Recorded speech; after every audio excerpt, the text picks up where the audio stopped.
Wow.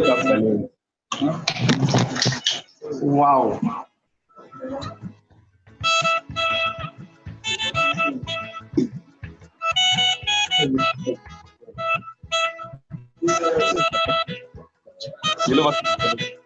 Yeah, we used to do. Talk. They come out, talk. No one should. They will drop out of who come and grab my key.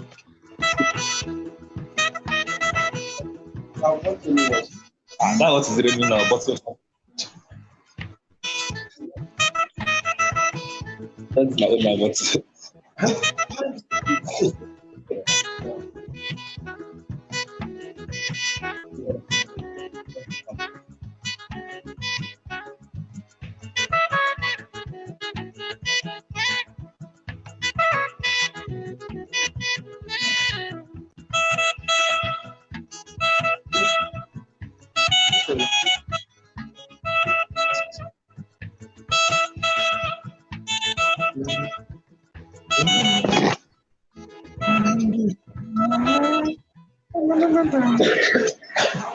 but Lanking.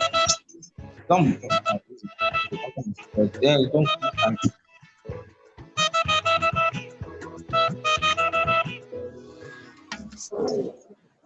Should be a good of that thing of fishness. Oh, sorry.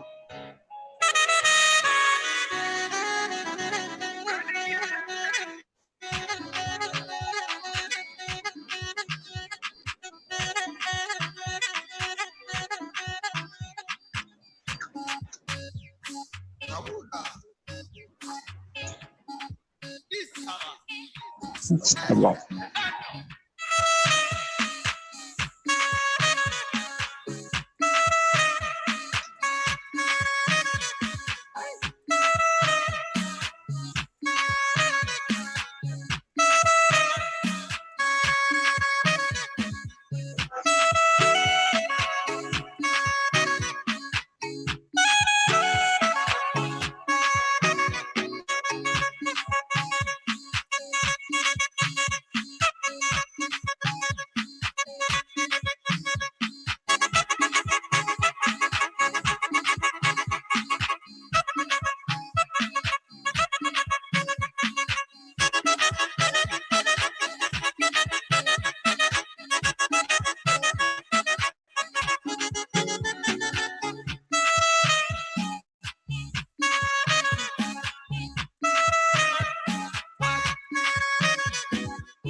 I'm a member of the faculty.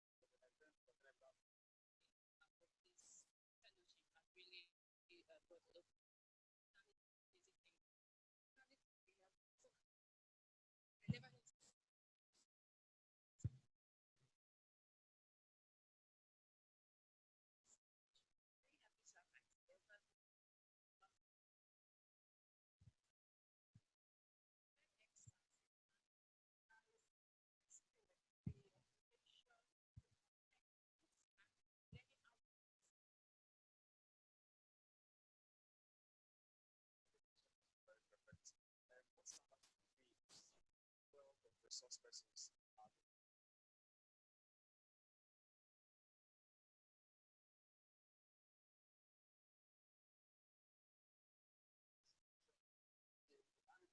Of Nigerian Internet as a national resource. The school has had several resource persons talking about so many interesting things, right? Protection, right? Privacy, all aspects of the internet.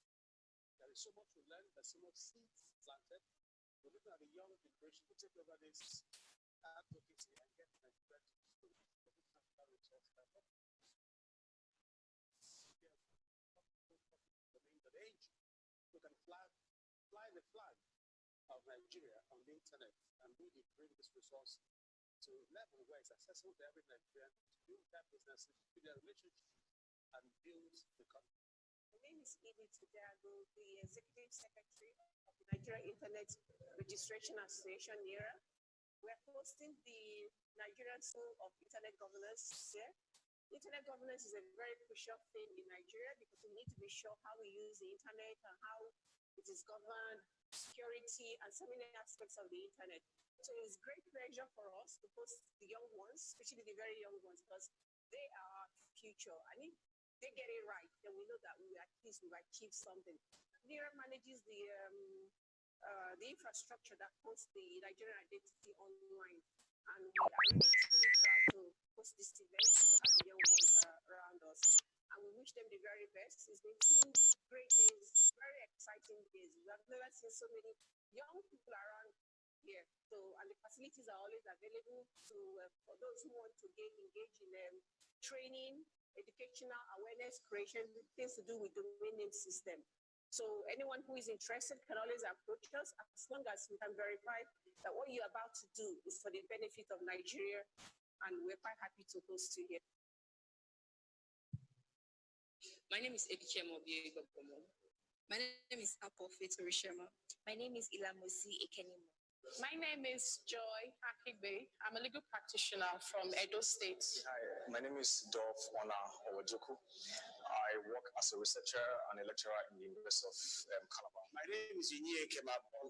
I'm a member of the faculty of the Nigerian Being part of this fellowship has really brought a lot of understanding to the basic things I've known. Only for me, I'm so happy coming around. I never need to think about it.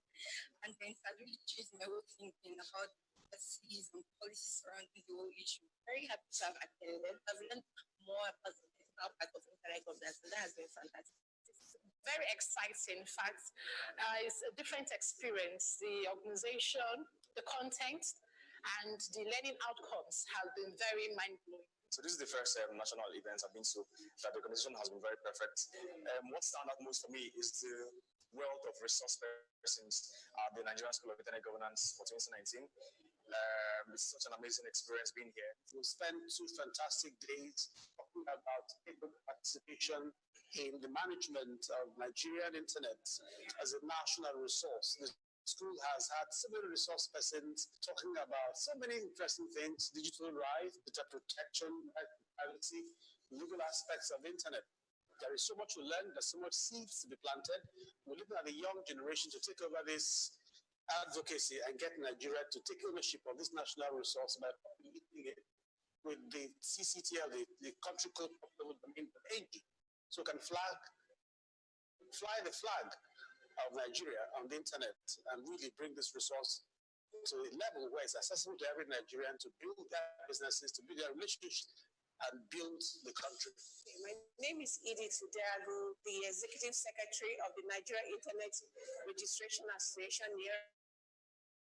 Nigerian School of Internet Governance. Yeah?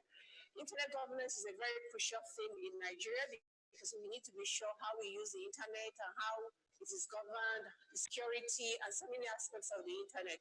So it's great pleasure for us to host the young ones, especially the very young ones, because they are our future.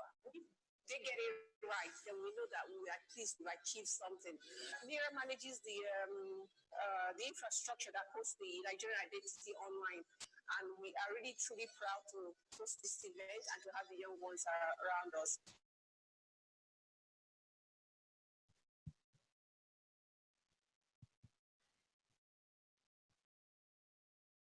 Good morning once again, ladies and gentlemen. Good morning. Okay. Or is it afternoon yet? Sorry, we're running way behind time on this. My name is Dewole Ajao. I'm president of the Internet Society Nigeria chapter. While we try to get something sorted out, I'd like to get some feedback, or rather, I'd like to learn from. Would like to. I see the MC at his mic. I understand that today would be the 5th day of activities in internet governance around here. Who's been here since Sunday? Okay, so a couple of organizers as well as fellows to the School on Internet Governance have been here since Sunday. What we're hoping, or at least what most of us hope, is that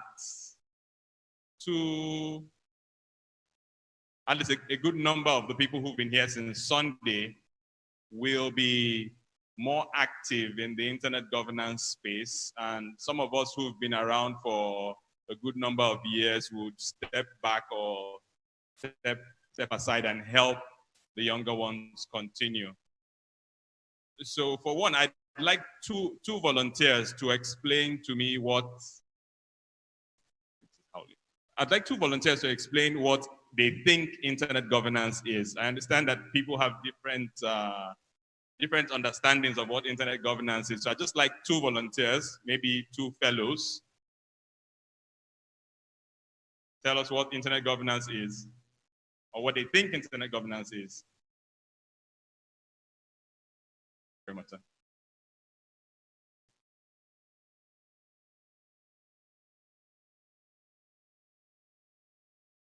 Please clap for him before he talks. You didn't put volunteer now. Good morning, everyone. Yes, sir. My name is Ismail. My understanding of internet governance is a body that controls internet activity, not just control. A lot of people in this country are not aware of the power of internet, so they also sensitize. So it's a kind of general phenomenon that helps people to get used to and control the activities on the internet. Thank you. Okay, thank you, Ismail. Does anybody agree with him? Does anybody disagree?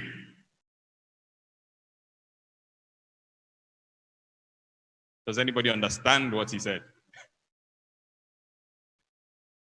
Okay, non-fellows as well. Who wants to help us out? What is internet governance? Or what do you think internet governance is?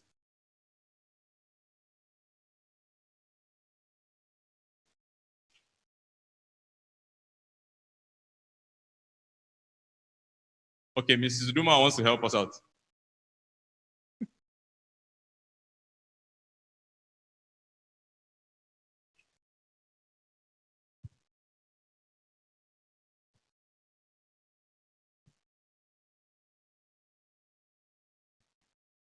Okay, so since nobody's telling or volunteering to tell us what they think internet governance is,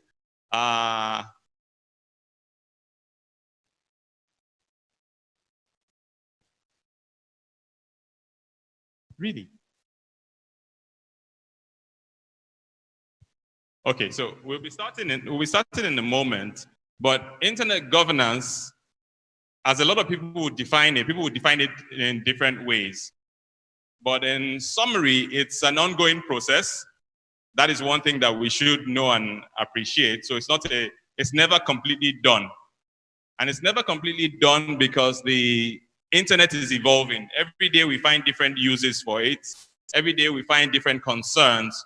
So the different norms, the rules, the processes that govern how the internet evolves and how we apply it is what we look at as internet governance. So there are different areas of concern, and that's why we're here every year and online continuously trying to work towards a better internet. And for all of us, it is not for the government, just to take that misconception away. It is not for the government, it's for all of us using the internet. I'll hand over now to the MC, and I guess the videos we're trying to play, we would play later on as we go on. Thank you.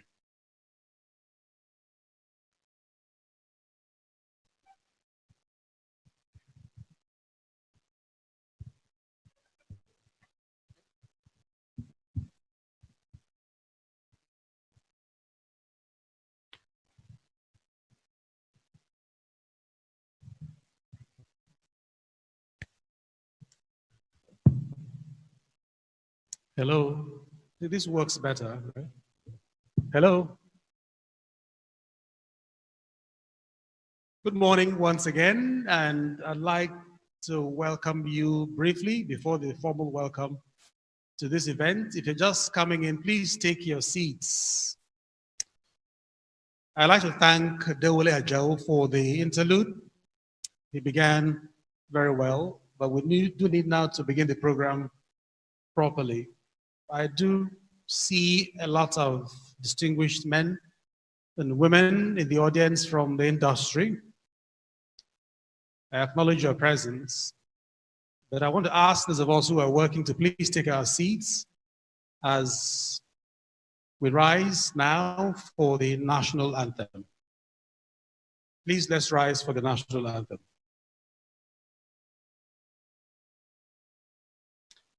At the count of 3, 1, 2, 3. Arise, O compatriots.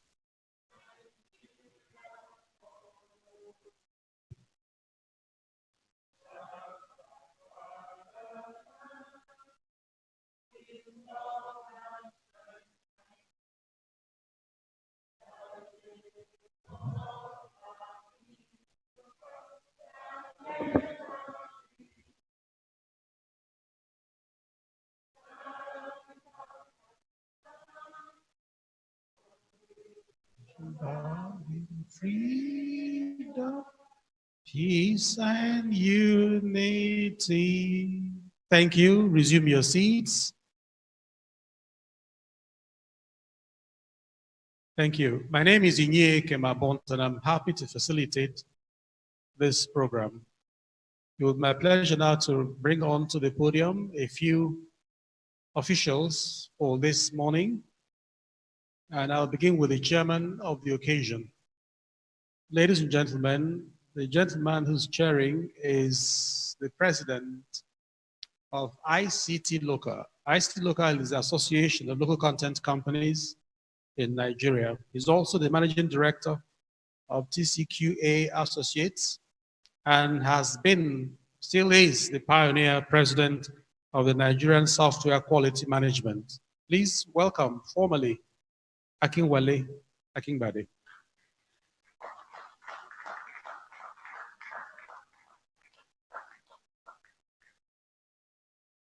He will be speaking, giving a paper in the course of the morning. But to join him is a special guest of this program who will be speaking also, the keynote speaker, the Permanent Secretary of the Federal Ministry of Communications. Ladies and gentlemen, we have Mrs. Moni Udo, representing the Permanent Secretary.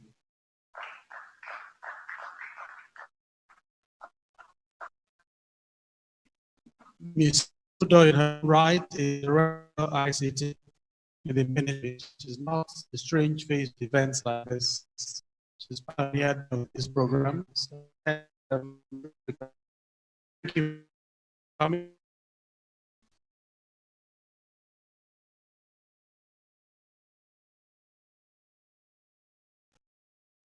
Take leave to invite onto the podium the chairman of the NCC, Professor Umar Garuba Dambata, who has graciously sent instead Representative Engineer Chidi due.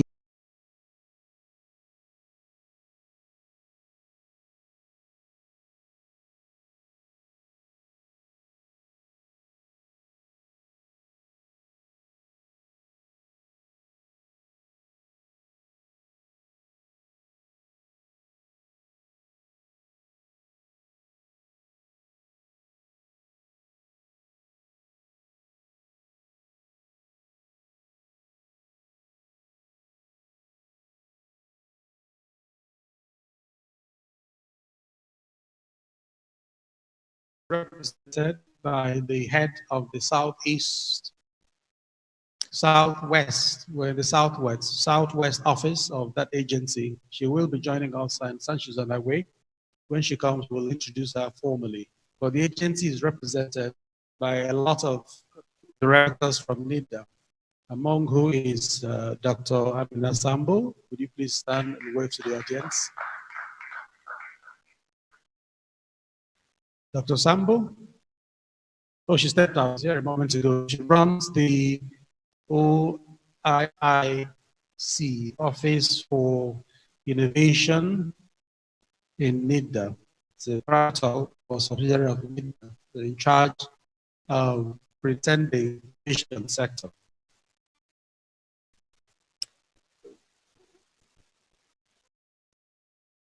I have two names, but I think there's a third one who is officially sent from the AXPN. I can't spend man, but listening, could you please join them on the podium?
Of mine, since I have the microphone now. We started later than we planned. We apologize and thank you for your patience.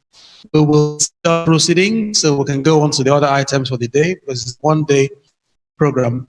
I also expect the welcome address to give you more insights into why we're here today. What has happened perhaps for the whole week starting Sunday evening to yesterday and then continuing today. And this burden will now be discharged by the chairperson of the NIGF and MAG for Nigeria. Welcome, Mrs. Mary Uduma, for the welcome remarks.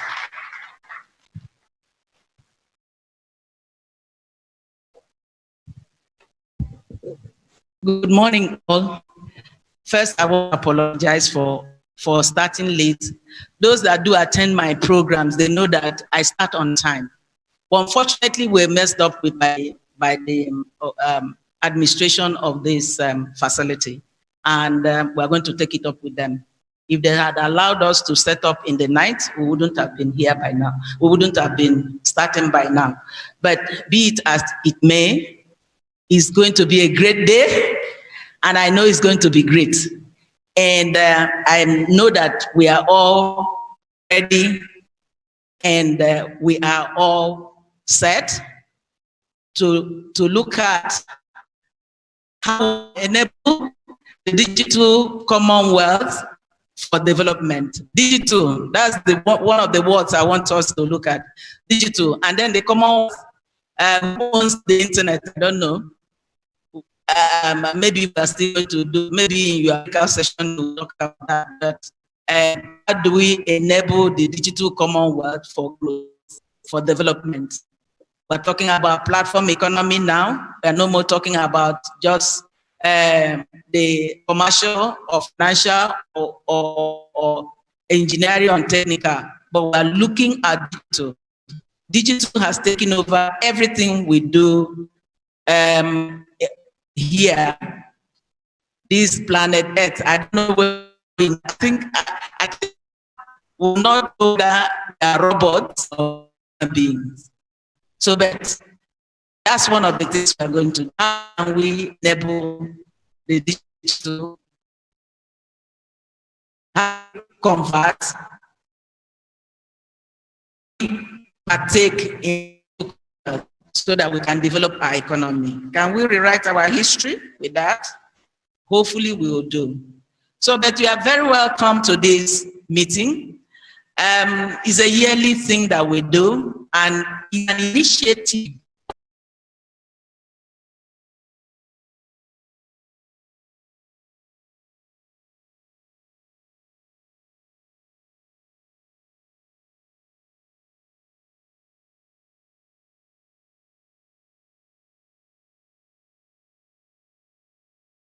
all over the world. And so we are doing the local version of it. The local one is the Nigerian Internet Governance Forum. We hold it yearly and we hold it everywhere in the country.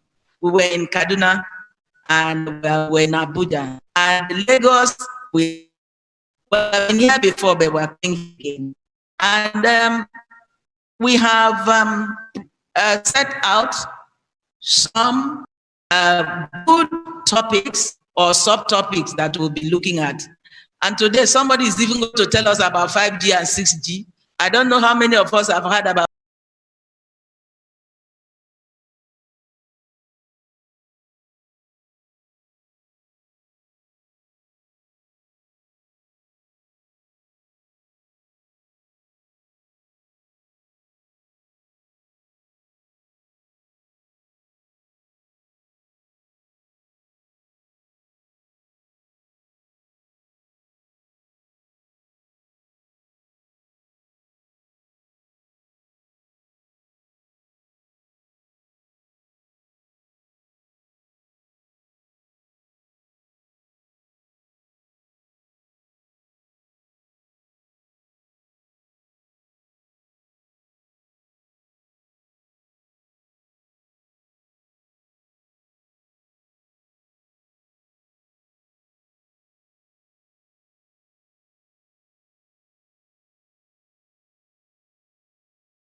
we trust the smart cities, this smart money, because money has become smart now.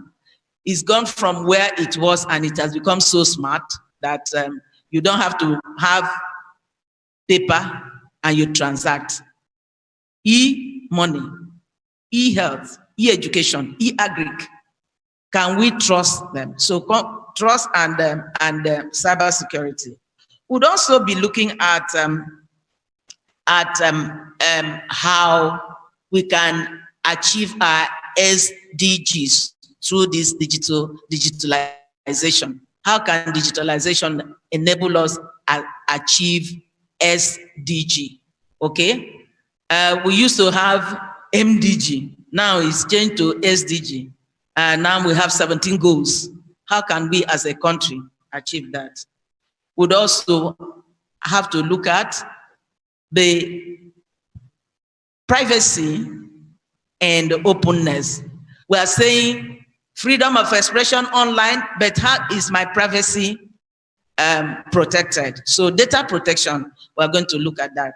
So we're going to divide into groups, and would do the talking to of ourselves for at least 2 hours. And then we come up with recommendation that we're going to give to the Minister of Communication, the Director General of NITDA, the EVC of NCC, our chairman who represent the private sector, our people from the media, our technical community from NIRA, and our media people. So that we all in civil society, government, academia, will all come together to see how we can provide, we can see development happen for us in this country. So, and we want to tell you that, look, it is not a law, but we are looking at norms. We are looking at values. We are looking at principle. We are looking at policy. And what type of policy are we looking at? The public policy issues. In IGF, there are about 7 or so issues. There are questions, but we turn them to issues. Question of economy, or economic questions, legal question, technical question, socio-economic question, socio-cultural question, and the security questions. So those questions are the things we are going to probe, we are going to address, we are going to look at, and then we come up with recommendation. And this recommendation will go beyond Nigeria. It will go to West Africa, it will go to Africa, it will go to global. The global one is going to happen in Berlin in November 5 to 29. So we need voices. We need people to say what they want. We want to know about internet, how internet would be allowed to continue to develop our lives, our economy, and our well-being, and not being the other side of it. That is, it shouldn't bring us pain. Internet should not bring pain to us. Rather, it should bring us joy. Okay, so those are things we'll be looking at. You are welcome. Please feel free. No answer is the best answer. Nobody should shut down anybody. All answers are correct. There's no incorrect answer. All statements are correct. They are not, except when you are not defining it well, then we say that it's not correct. But we want to acknowledge the Ministry of Communication, NITDA, NCC, NIRA, and Internet Governance Forum, supporting organization based in based in Geneva, and IXPN, eStreams, Google Host, Paradigm Initiative. They are people, organizations that have supported this process and this program, and we are grateful to them that they have supported us. So you are welcome. Please say what you want to say. You are free to say it, but don't shut down anybody. I should say what I want to say. So there will be freedom of expression, but it will be guided. And at the end of the day, we have people, young people, they are dotted all over the places to come back and tell us these are our agreements. This is a platform for dialogue. This is what we have dialogue. This is what we have agreed. This is our recommendation that we're taking forward from here. So you're welcome.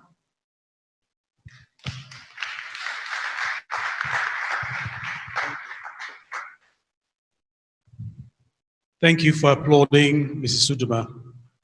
But I'd like to say that she was wrong in a number of 1 or 2 counts. She was wrong when she said there's no wrong statement, there's no wrong answer, there's no wrong question. There are wrong and wrong questions and wrong statements. The wrong statement is the one you didn't make. The wrong answer you gave is the one that's wrong. Got that.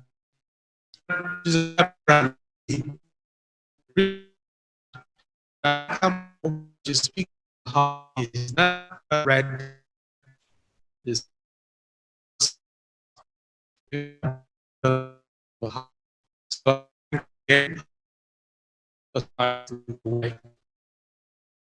and one thing would be,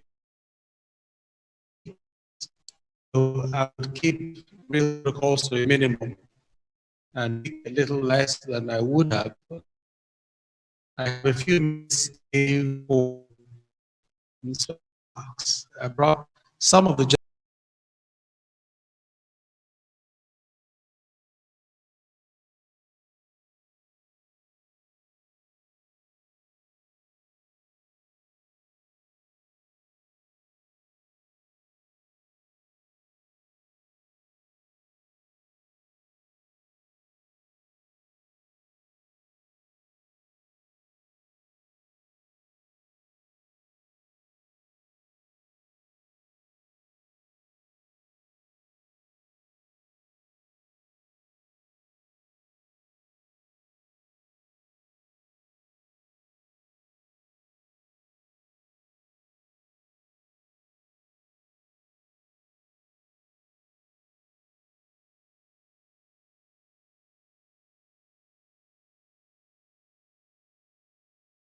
very much.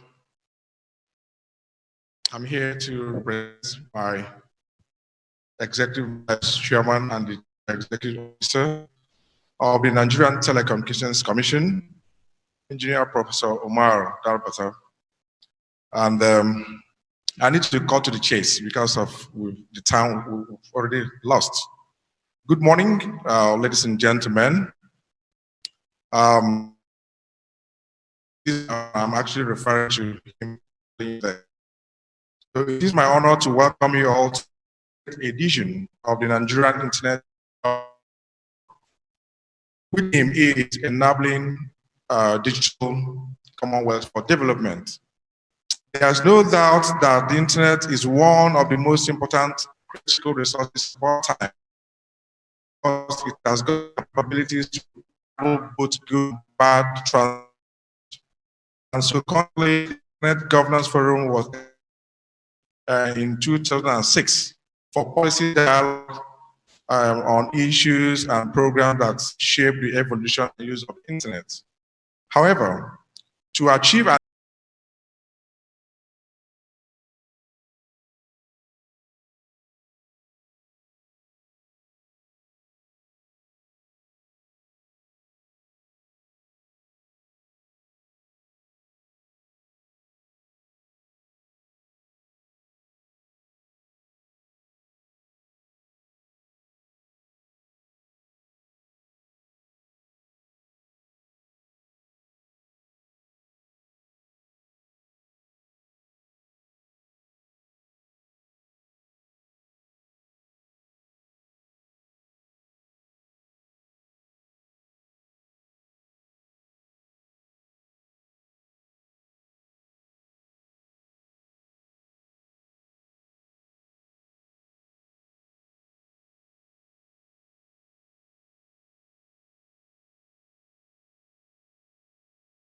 and in contest, this had given us a very good pass mark of having to achieve more than 30% broadband penetration in Nigeria. which if you compare with the National Broadband Plan, was more than expected for the year ended in 2019. You will recall that last when I came here, I mentioned a major regulatory intervention which had to do with the existing licenses, which was meant to enable open access and a price-regulated digital access all over the country. And that initiative had led to, as I said, around 30% increase in broadband penetration. So we are delighted that we are able to achieve those landmarks. But then we are also challenged beyond the ordinary to ensure that we maintain sanity in the use of the internet space. And so the Commission had instituted the corporate, what you might call the Code of Industry Practice, which actually was envisaged to define how we behave in the cyberspace. And so, as had been mentioned earlier on, in how we use the internet. So the minimum requirement for your behavior in the internet space has to do with, of course, your rights and your interests and how you're being treated by your service providers. We're also interested to ensure that you don't post harmful content or hate speeches and things that are likely to lead to a very confused environment.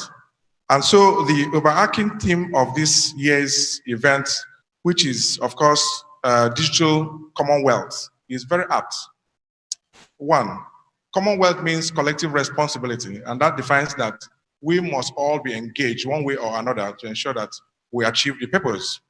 So this year's event is not only, it had also some two elements in its unique approach. For the past 2 or 3 days, there have been activities that brought together the youth and the fellows together to be able to champion the cause of a digital commonwealth. So no one arm can be said to be very effective or efficient until all of us move in a convoy. And as you know, the speed of the convoy will be measured by the speed of the slowest ship. And so when Mrs. Duma and her crew mentioned training and the training, they actually met every word of it. So training will make sure that the least of all of us is brought up to speed. And so permit me once again to welcome you to this edition of NIGF 2019. And then I wish you a very successful event and fruitful deliberation.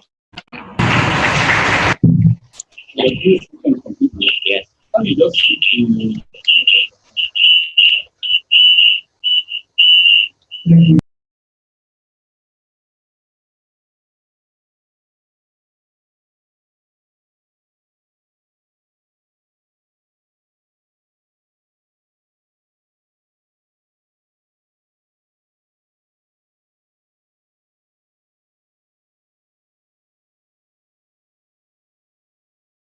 Because what it represents, the Internet exchange point, which is very critical to the Internet, to Nigeria's Internet.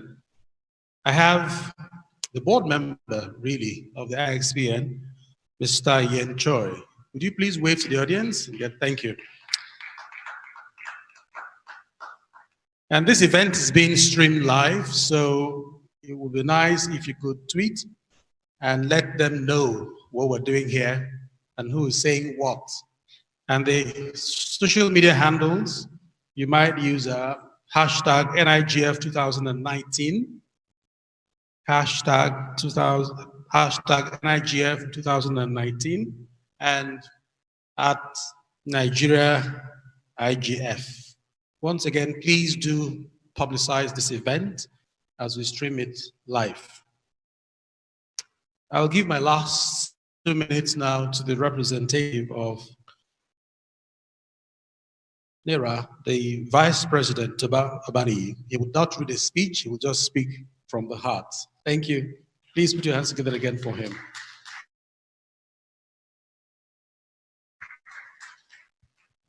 Thank you very much. Good morning, distinguished ladies and gentlemen, Your Excellencies. My name is Toba Obani. I'm the Vice President of NIRA. NIRA, Nigeria Internet Registration and we are responsible for managing. For those who don't know, the .NG-CTLD is a very important national resource, and we hope more organizations and businesses and individuals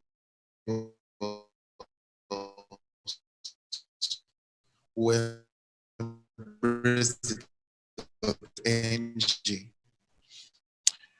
I apologize that the president couldn't be here because he sent his best wishes to all stakeholder advisory group, which comprises of NCC, NITDA, NIRA, and NGOs and civil societies for such a wonderful event such as this, and especially the convener, Mrs. Uduma, who is indeed a NIRA past president.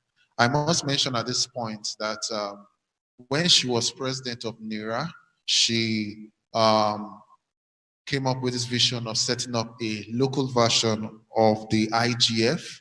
And since then till now, we've had presidents of NIRA fully support the vision and the progress of NIGF.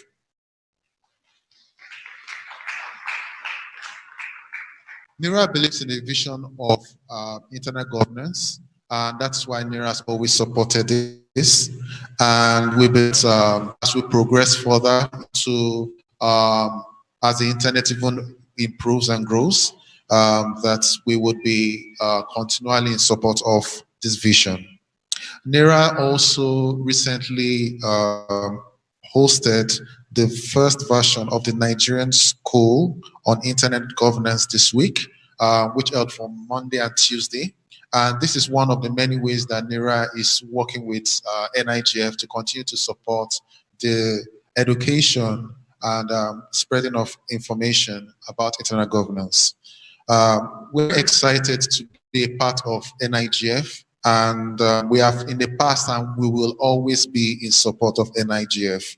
And I would like to, at this point, wish all participants a wonderful participation. Please engage with everybody that you speak here, you see here, because the internet belongs to all of us. And at the end of it all, we believe that once the communiques are presented, that representatives of government will definitely act on them. Thank you very much.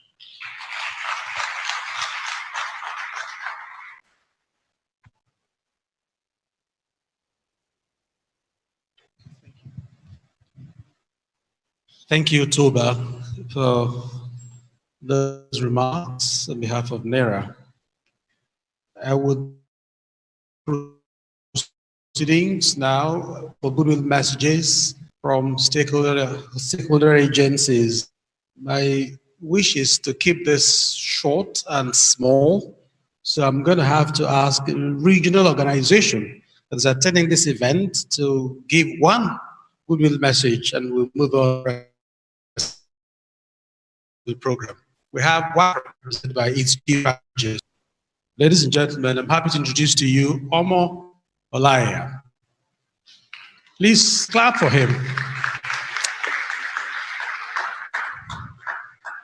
If you haven't heard him speak, this is an opportunity. He speaks passionately, says very intelligent things, but politely. When he talks about Africa and Nigeria in international events, he's not sure how exactly to speak, but he manages to carry through with saying nice things. He will say one of those nice this morning. Omo. Good morning, ladies and gentlemen.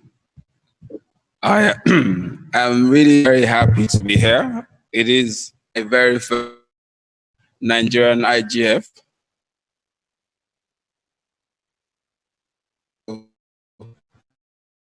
I'm sure, like most of you, we want to see what happens today. So I bring you good work with the West and Central African Research and Education Network. So with our regional and national networks can work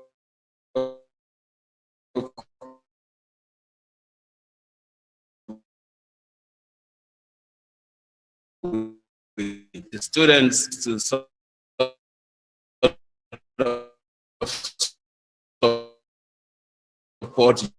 youth IGF.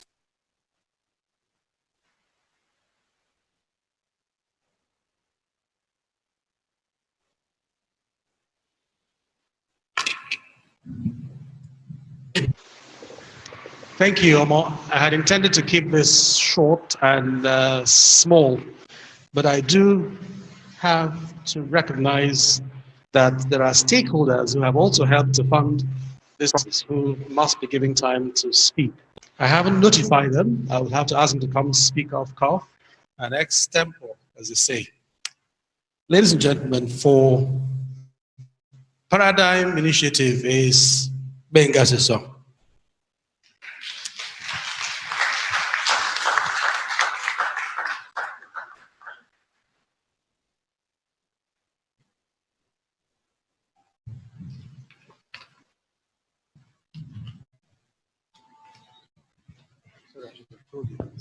No problem. Good morning, everyone. So what I want to talk about as far as the internet is concerned. Laddie, wave.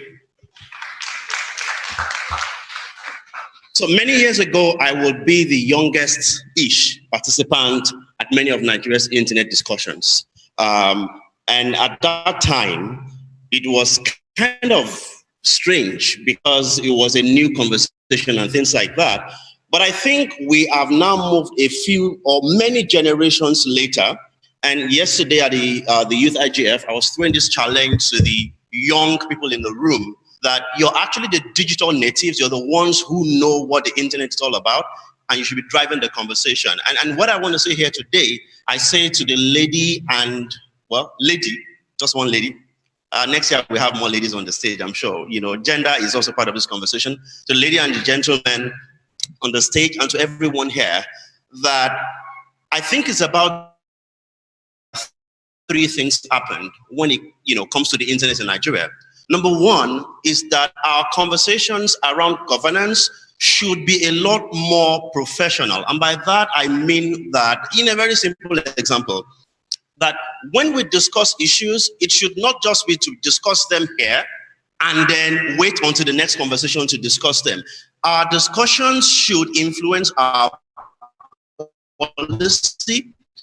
Many things that happen around policy in Nigeria that are very shocking. And your IGF, something I want to say is that, and this is a challenge to the young people in the room. I know that as a nation where people who complain a lot and things like that, but it's about time that you also make the issues that concern you come to the fore. We're a nation of consumers. We're a nation, that at times we discuss the things that have been said as agenda by others. But I think it's about time that we contextualize this conversation and we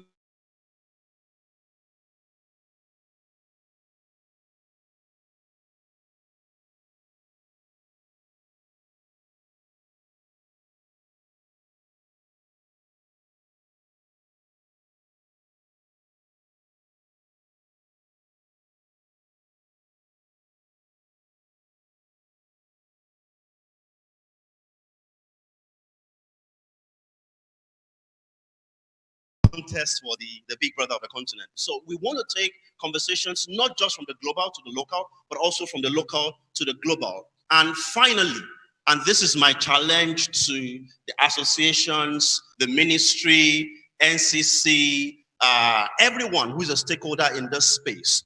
Unfortunately, we are focused a lot more on other things than providing an atmosphere for innovation, especially for the young people who are doing things across various cities in Nigeria. As the MC walks towards me, I'll make this final point.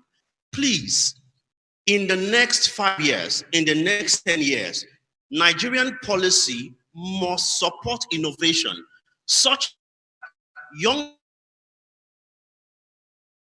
do not spend the time worrying about, not be worried about clampdowns. We should be more focused on innovation. Nigeria has no business spending resources, monitoring people for what they are saying. What we need to focus on is providing an atmosphere where people can experiment. Even if experimenting means they will go into excesses a while, if people experiment, they will never produce. In 5 years, in 10 years, our IGF will not only be about talking, but will be about celebration of Nigerian innovation. Thank you. Thanks. Thanks to Benga. It's good that I expanded the scopes so you can hear more perspectives. So I take liberty, therefore, to invite a few more, and for good reason. I understand that the chairman of AFICTA, actually, I met the gentleman 2 months ago. He's based in Egypt, but is chairman of AFICTA. And they have a regional office in Nigeria.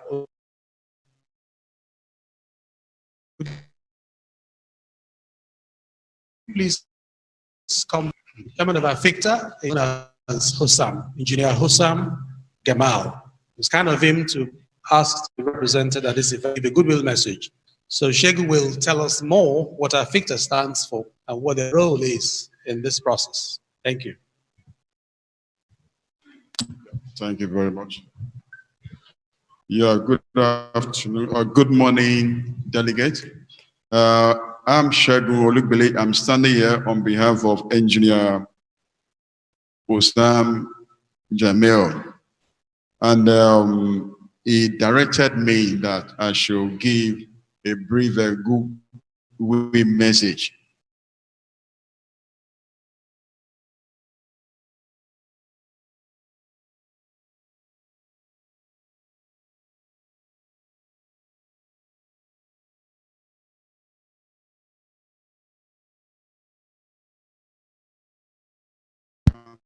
Businesses at the global level.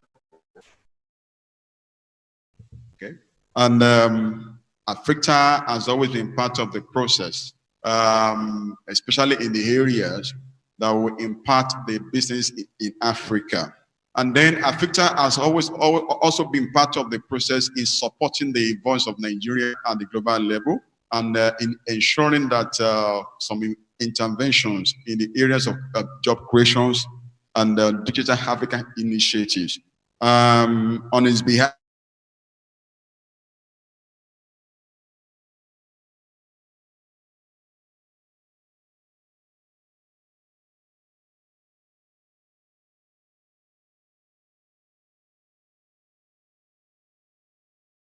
discourse, I would like to welcome the delegate on behalf of AFICTA, and we hope that at the end of the day, the recommendation made through this forum will be fed into the various framework of the government. Thank you.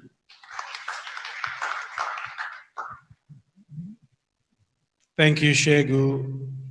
I know we're running out of time, we really are, but I will have to take this one goodwill message, and you'll understand. I'm happy to now ask NITDA to please come and give a goodwill message. NITDA is a critical stakeholder and also a sponsor of the IGF. To be represented by the lady in charge of the Office for Innovation and Entrepreneurship, so Amina Sambo.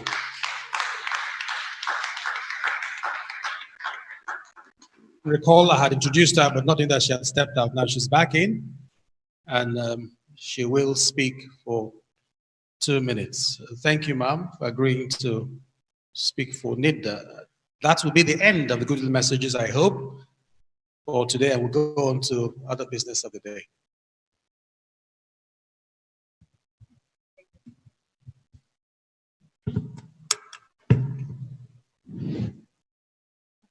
Good morning, ladies and gentlemen, members of the high table. Kindly permit me to respectfully stand on all existing protocols, please.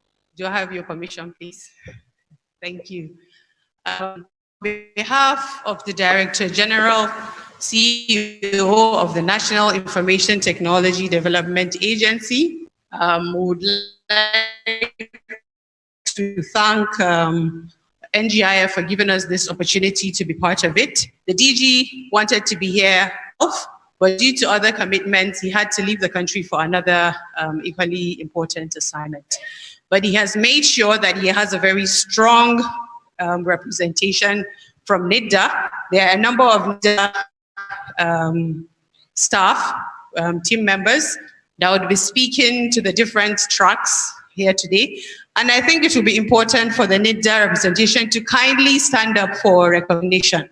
NITDA, a lot of us came in from Abuja, and we also had representation from Lagos. Mr. Shegu, Dr. Falilat, Dr. Warioro, Barrister Femi, and I know we have the national coordinator for ONC as well. So I think about 6 of us are here. Thank you. NITDA has always been in sort of the work at NGF, and that is why we don't take this sort of opportunities lightly. As we're all aware, the National Information Technology Development Agency is the IT agency of the country. Is in charge of developing and regulating IT in Nigeria. And it's based, we have 7 focal pillars, some of which include the government digital services, cyber, digital job creation, digital inclusion, and most importantly, the technology regulation. The technology regulation. I know I have to attend for me, especially to speak on the work of my office. OIIE is the Office for ICT Innovation and Entrepreneurship. It's one of 2 subsidiaries of NITDA. The other subsidiary is the Office for Nigerian Content that is focused on ensuring that local technology is being developed and implemented. While OIIE, I liked specifically the speech from Paradigm Initiative, the ending part, Paradigm Initiative that said, we have internet, we talk about technology, we do a lot of these things. But the major thing that would change the narrative of this country, our almost last option in changing the economic and national development of this country is technology innovation. It's about time as a country, we collectively adopt technology to change the way we do things in every aspect of life. Technology is no longer an option, it's a necessity. And the office is established to drive the OIIE. We do a lot of initiatives to see that the youth have the enabling environment to grow. We're currently doing we're going to 3 different regions. We did one in Abuja on e-health. We just finished Zaria on e-agriculture. The next one is Obafemi Awolowo for e-education. The idea is to start inculcating the innovation entrepreneurship from academia. And we also do state events where we go to different states and ignite the technology ecosystem. So there's a lot going on.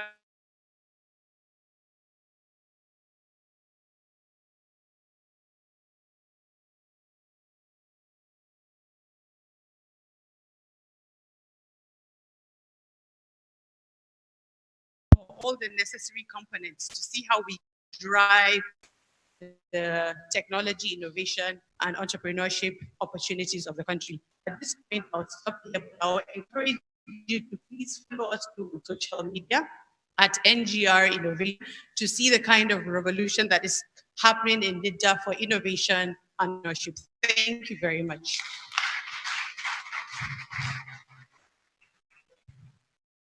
Thank you for applauding her. Dr. Sambo is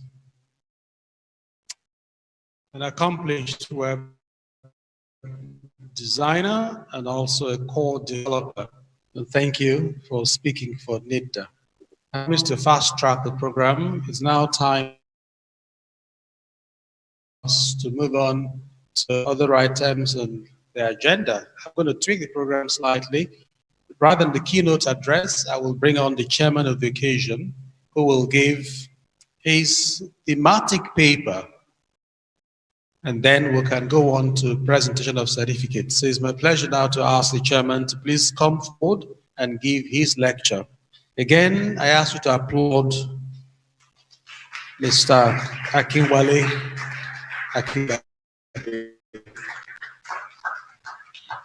He was the first to arrive at the venue this morning. He drove himself all the way from Ibadan and sat in the car waiting for us to set up. That's what a chairman does. Thank you.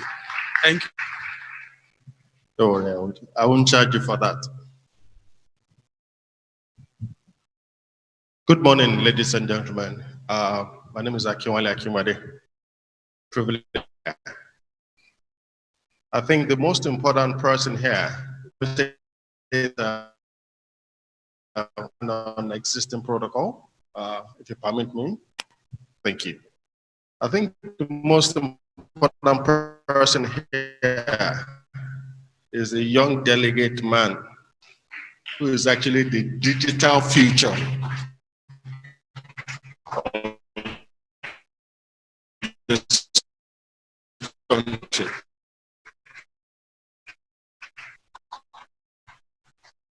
Asked to deliver what for Nigeria. So it's going to be like on two different segments, but brief.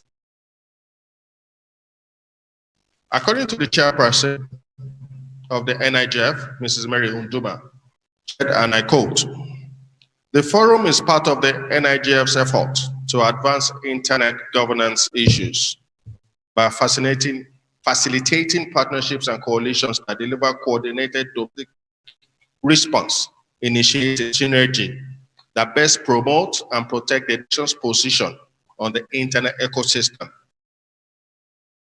in true multi-stakeholder fashion."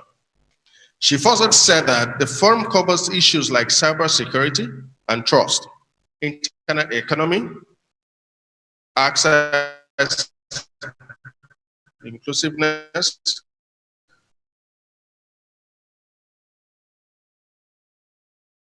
diversity, openness, critical internet resources, and emerging issues. And so digital technology is all about delivering a huge range of benefits that the internet proffers to business, just like my new friend said, innovations for SMEs, youth, citizens, and wider society on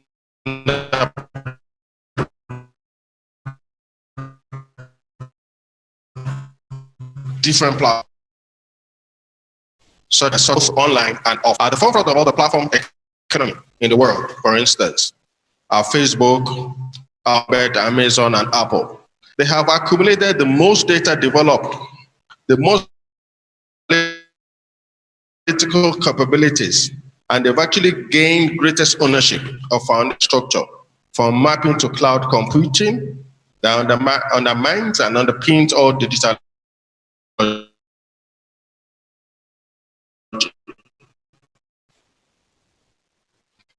So for us to maximize the potential of technology, it depends on the platforms, which requires managing data platforms. It tends towards monopoly.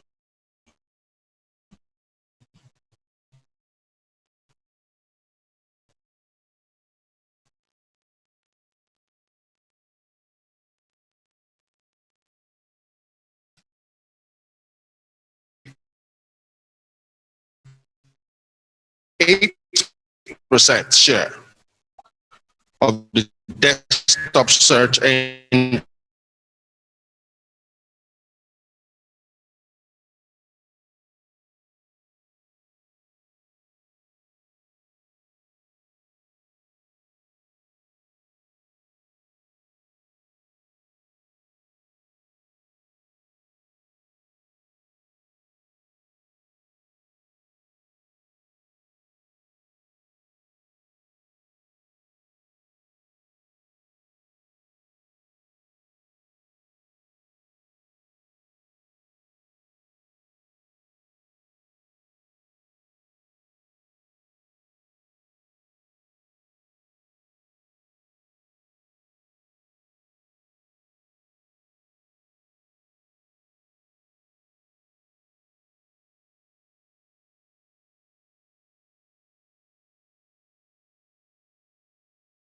One of these services should be based on access to the large stores of public data that exists across Nigeria, building local services by communities that provide more useful and democratic tools for local people. Alongside the regulatory measures set above, these reforms could create a more mixed digital economy, improving the conditions for the common benefit of the digital revolution. I call this Digital Commonwealth Strategy Policy Document, which I think this forum, so to say, should have at the end of the day, and with the government, which, without due respect, should make a pronouncement, like an executive order, for NGIF Digital Strategy Framework and its workability, like a policy document, so that we can really have something to say that, yes, Nigeria and Nigerians have something and they have the backing of government. Because in reality, there's nothing that you say you want to do in this country if you don't have the political might and the government support. We're just wasting our time. So I will implore this forum, especially the NGIF, to work towards this. Let's work together, have a pronouncement like an executive order to have a more enabling digital economy, wealth for development for Nigeria.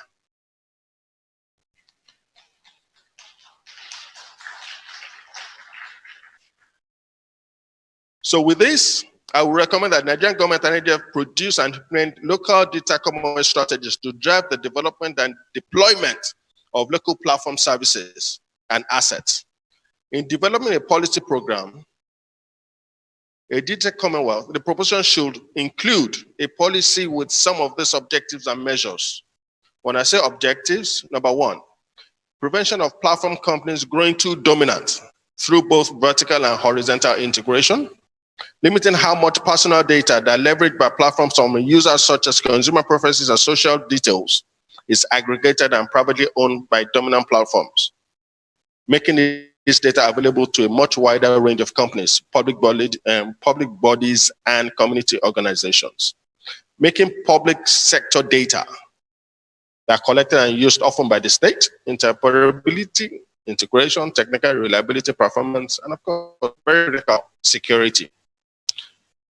Making public sector data more widely accessible, not only to entrepreneurs, but to companies, including social enterprises, civil liberties, and public authorities. In terms of measures, we should try to reform, let's see if we can, or reformation of competitive law, if there's any, to foster innovations through change of the Competition and Market Authority and the requirements for major platforms to open up their data upon entry into market, in which they have a major advantage as a result of their existing data, before they say that they want to come to this country and none of that. Regulation of all platform giants as public utilities through a new office for digital platforms, which I'd rather say that yes, with government backing, and with the pronouncement of the executive order, create an office for digital platforms, maybe supervised by NIGF, including the opening of data in case of market and cases and markets that are deemed to be of public interest. Creation of Nigerian Digital Public Service that drives the creation and the productive use of public data, establishing a digital citizens account, a network of public data stores through which useful insights from aggregated data could be broadly shared. Introduction of local data Commonwealth strategies to drive local development and adoption of local platforms services, from community-based decision-making apps to innovative businesses, leveraging public sector data sources and personal data for the opening up of firm data. Lastly, our local digital Commonwealth strategies could or should include measures that will encourage innovation in the digital delivery of local services and like I said, including by public authorities, civil organizations, social enterprises, build local digital infrastructures that are open source and favor interoperability, neutral architects. Instead of working government into privately provided and closed digital systems that extract and enclose data, and it's of no value. Open up data from the private sector through the use of public procurement conditions, as is increasingly happening in leading European towns and countries. Authorities can use public procurement, for instance, to open up the data by private companies through their interactions with the public realm. And lastly, last, the internet is for us to use. It's open for everybody. But what are the critical things that we need to ensure that's in place?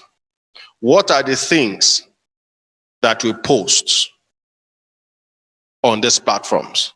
How do we use the internet to better ourselves, to better our businesses, and to better the economy?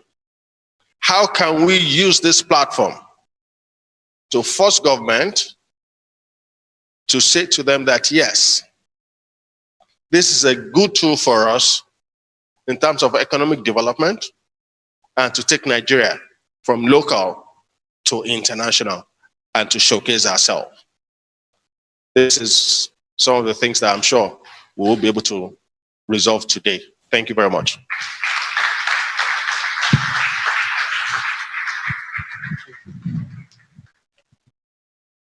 Thank you for applauding the chairman.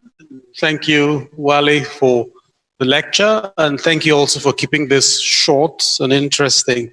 We can now go on to the high point of this event, but just before it is an important presentation. I said I was going to tweak the program a bit. I'm bringing this forward so we can dispense with it. You must have been briefed earlier by earlier speakers in the morning about the School of Internet Governance, which held Sunday, Monday, and Tuesday. We would like to make some presentations to the students and have used my discretion to ask for us to limit to the first 4, 2 men and 2 women, to honor them. The rest can pick up their certificates later on. It's just so we can move forward. We would have a long time picking all the names and it's quite longish. So you would forgive me for. So I would ask the 2 gentlemen who were responsible for this program to please come onto the stage. Dewole Ajao, who's president of ISOC, and Caleb Ogundele, who's the program secretary of ISOC and also the coordinator of the School of Internet Governance. Please come on stage. And for this short ceremony, I would ask the permanent secretary to indulge me. Permanent secretary, ma'am. Oh, representative of the permanent secretary. Please do come to the lectern. You would have to make the presentation to them as they are invited to come up and take their certificates. Please clap for Mrs. Moni Udo.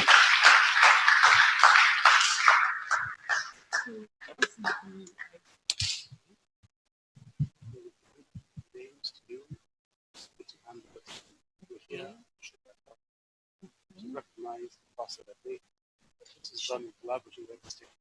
But ISOC was leading them, so he's bringing the rights on. You've got the names, and Caleb has the names. You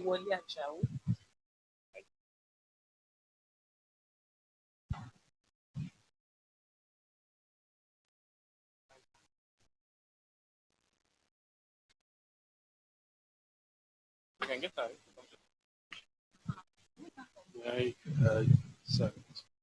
Ladies and gentlemen, we're going to do some bit of photo ops. So Mrs. Uduma, who should be recognized as the chairperson of NIGF, a partner in the School of Internet Governance, so please also come onto the podium.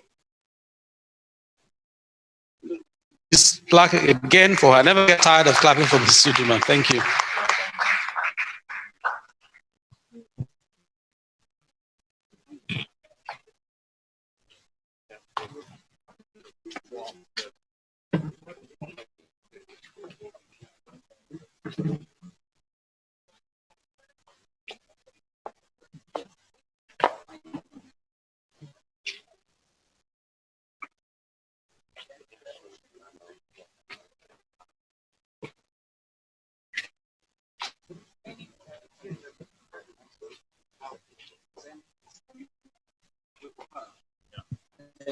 Yes.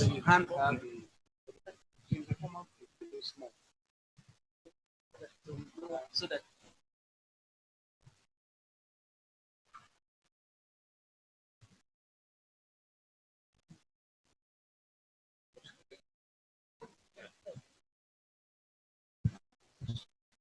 Okay, good morning, ladies and gentlemen, once again. So we'll be presenting to Apple Faith Orichema.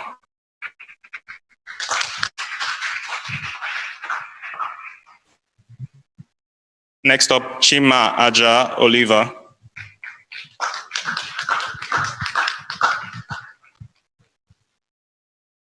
Omokungbe Oludaisi Matthew. Joy Akibi.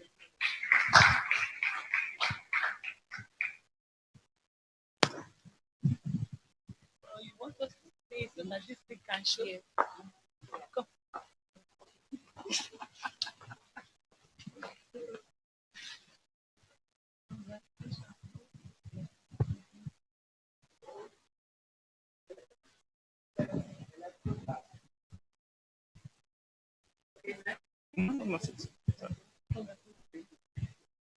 Chima.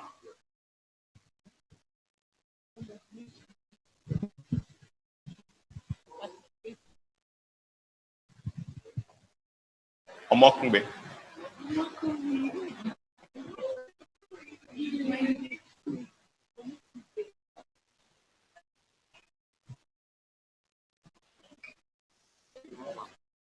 Joy.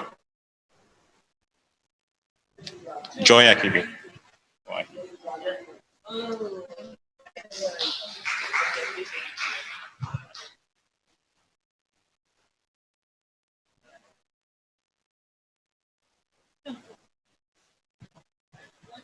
Want to do the sponsors?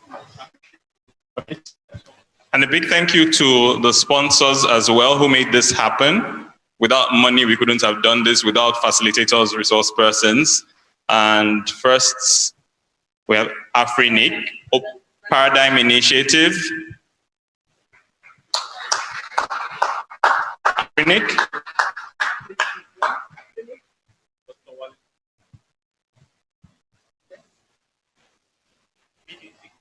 VDT Communications.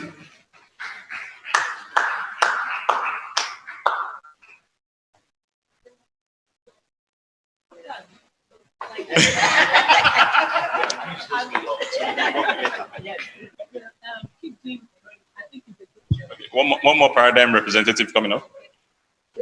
The main one. Yeah. Okay. That's good. Thank you. AfriNIC. Dr. Wale Adedokun. Board member. EcoConnect. Ufa Mode.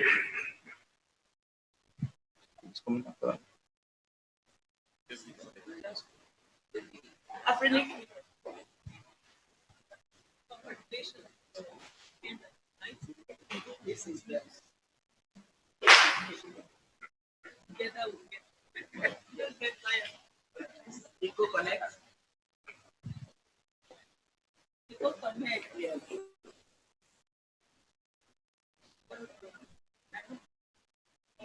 VDT Communications. VDT. Next. NCC. Right up here already.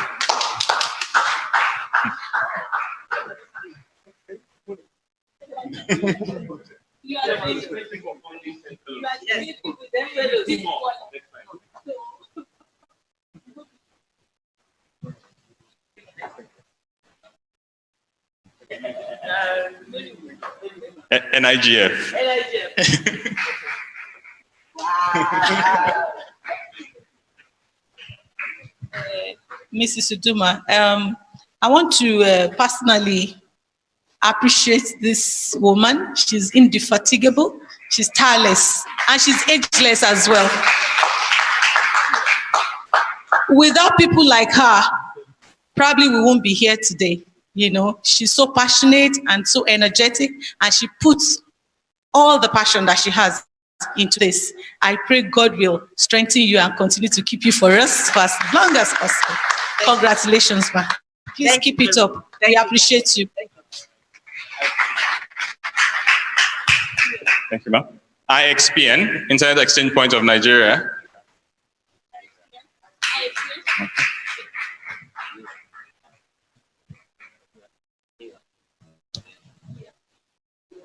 NIRA.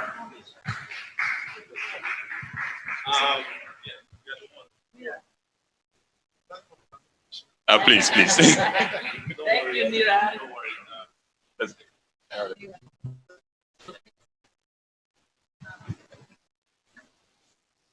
And we have for NITDA in advance of their support or in anticipation of their support for the School of Internet Governance. Yes, the program secretary tells me we are still waiting for the alert. Yes.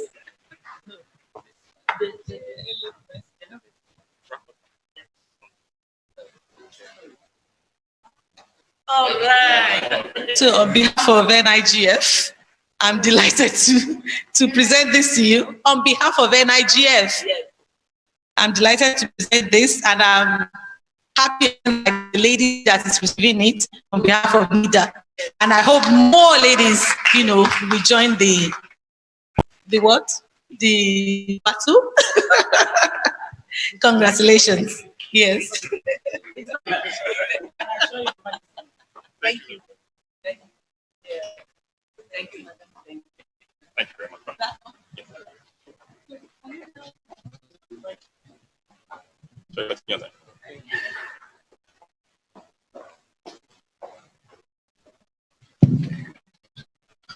Ladies and gentlemen, what you watched may seem like a simple ceremony, but it is the beginning of great things to come. I am tempted to tell you the story about the acorn planter, but I won't today because we're losing time. But the acorn planter, it's a good story that talks about how seeds are sown and how they grow into big trees. When you hear about the oak tree, it's actually sprouts from an acorn, small, tiny seed. Well, the School of Internet Governance has started. The first has just happened. There will be many more in the future, and it will secure rights on the internet, which is very critical. So we now move to the high point in today's ceremony, the opening ceremony, which is the keynote address, advertised that it will be given by the permanent secretary. And he's choosing a worthy representative, the director of ICT, who has been part of this process when it started. So it's now my pleasure to ask you to give your attention to Mrs. Moni Udo as she delivers the keynote address.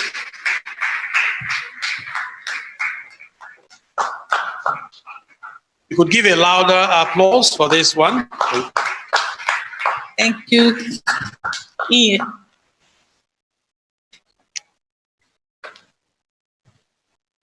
Members of the top table, distinguished participants, ladies and gentlemen, let me first and foremost express my boss's sincere apology for not being present here in person. There are issues. He doesn't have a boss yet, and Oga Patapata has now said, look, you people should stay back and, address the issues instead of, going up and down. So he has asked me to please come and make remarks on his behalf, which I will do. NIGF, like the Mr. Kemabonta told you about, the ministry was, prior to the ministry, NIGF has been in existence even before the Ministry of Communication, came to being. And I do remember then that I was part of the birth of NIGF. Then I was serving in the office of the head of the civil service of the Federation as an IT assistant to the head of service that time. I want to commend Mrs. Uduma for her doggedness. At some point, I gave up. I didn't die, but it became, too strenuous for me to be attending, all the meetings and all of that. But when the ministry got created, then we had institutionalized positions to represent the ministry on NIGF. So I want to thank her very much for being persistent and being consistent in, fighting the cause of having a Nigerian voice at the Global Internet Governance Forum. Thank you, Madam. Enabling digital Commonwealth for development. That's the theme of this year's program. And I'm glad that the youth forum held, where the very first school of internet governance held. I hope that going forwards, a collaboration will, or a synergy will exist between the academia, the industry, and government to actually see this school of internet governance expand and deepen so that we can continue to improve the knowledge and awareness of everyone, especially the young people who are truly the natives in this internet or digital world, if you like. How do we enable digital Commonwealth? Let's look at what is Commonwealth to start with. What is Commonwealth? Commonwealth, to me, it's the wealth that belongs to everybody, that is available to everybody, that should be leveraged by everybody. The benefits should be available to everybody. Not minding your age, your gender, your creed, your color, religion, whatever. Everybody should have access to the Commonwealth. So, the digital Commonwealth. I want to believe that the internet brought about the wealth for us, because in the past, economies operate on their own, and the Commonwealth for the people of a particular location would be the natural resources that are available there, the level of capacity that is available, even the kind of resources, that the government is able to make available to the people will be their Commonwealth, in those locations. But with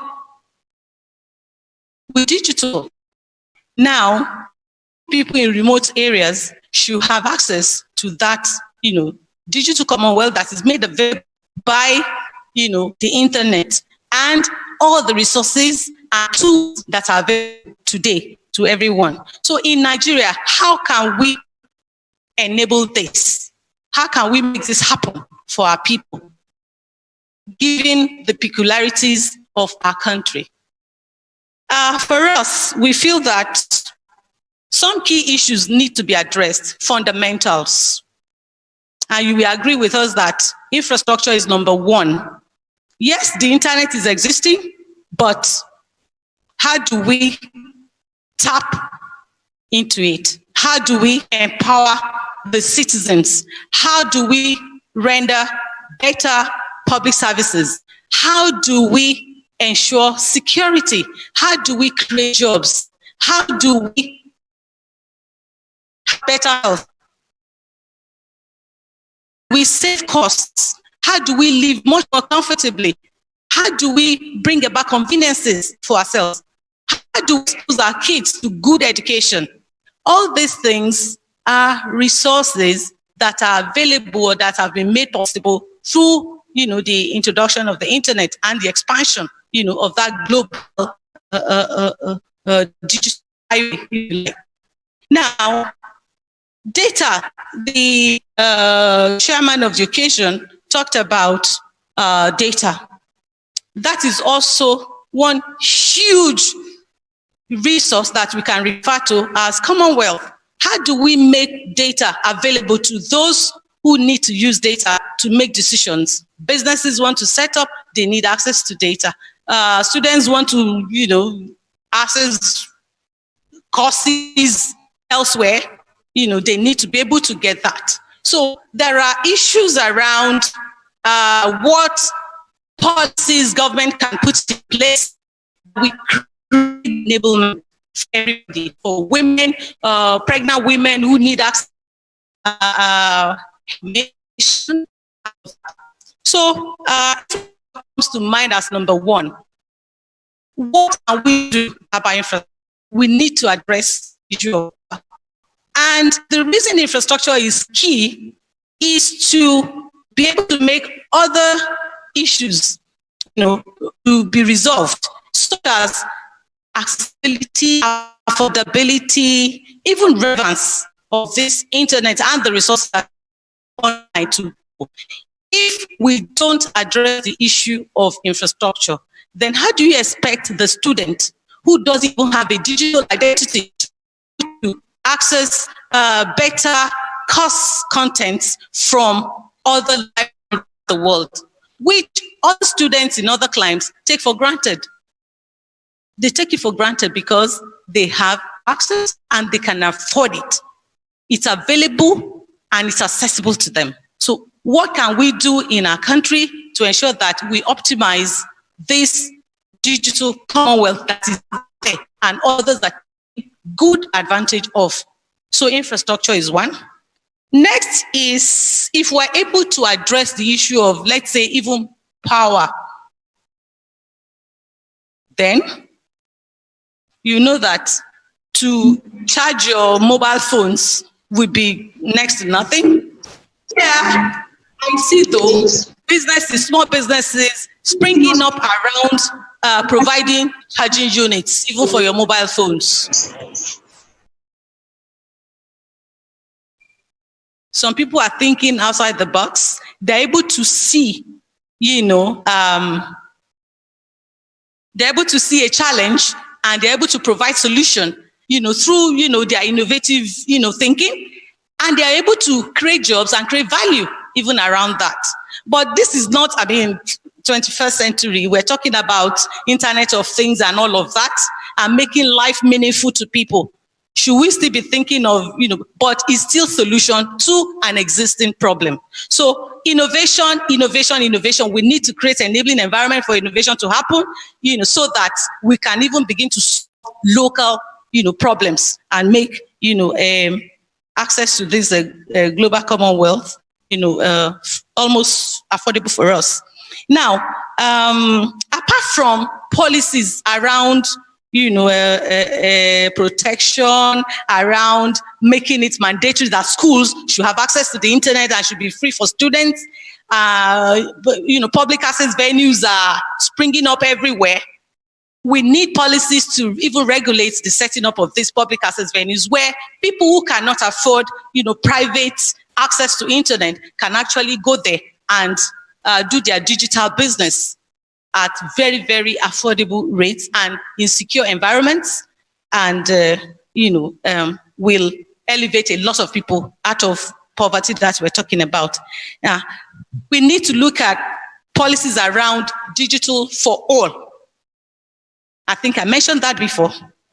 Then, yes, internet should be free, should be open, should be accessible to everybody. But then, in making it open, we need to think about the bad, the bad boys out there. So that comes to security issues, data protection, privacy, child online protection, even gender issues. We need to do policies that we address all these gaps. We know that there is gender imbalance, even with access to the internet. More men, of course, have access to internet than women. But we know that in some countries, economic development, right, can be achieved faster when everybody is included. Digital inclusion.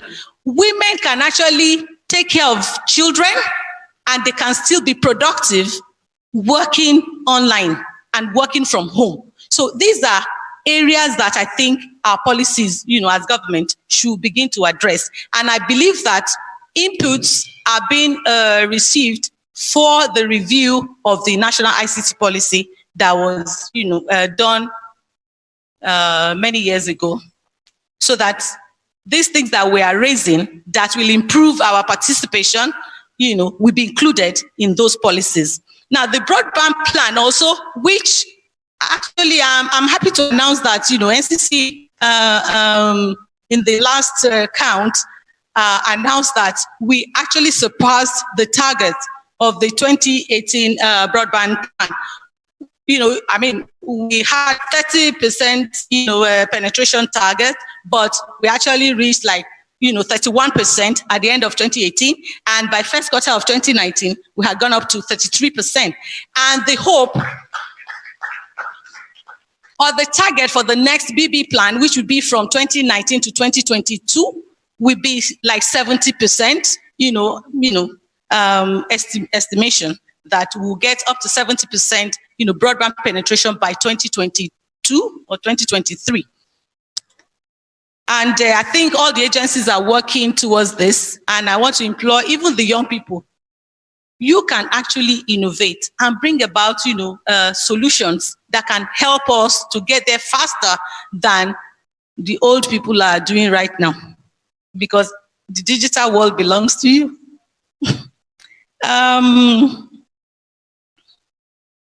The legal framework.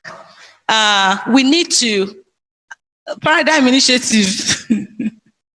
I think they locked him up several times before, but I think things are better now. So you won't be locked up again, So we need to work together to improve, the laws that we have on ground and push for them to be reviewed, and new laws. We should are not working. Let's continue to, come up with this inputs into these laws, or even come up with drafts ourselves and, take it round, engage everyone to have these fit for purpose laws that we actually enable us to tap into this digital Commonwealth.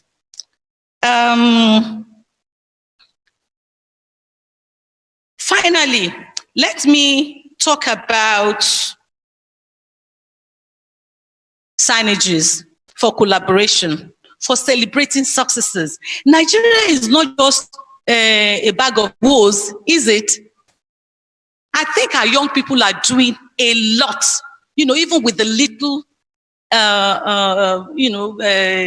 capacities that exist for them to operate.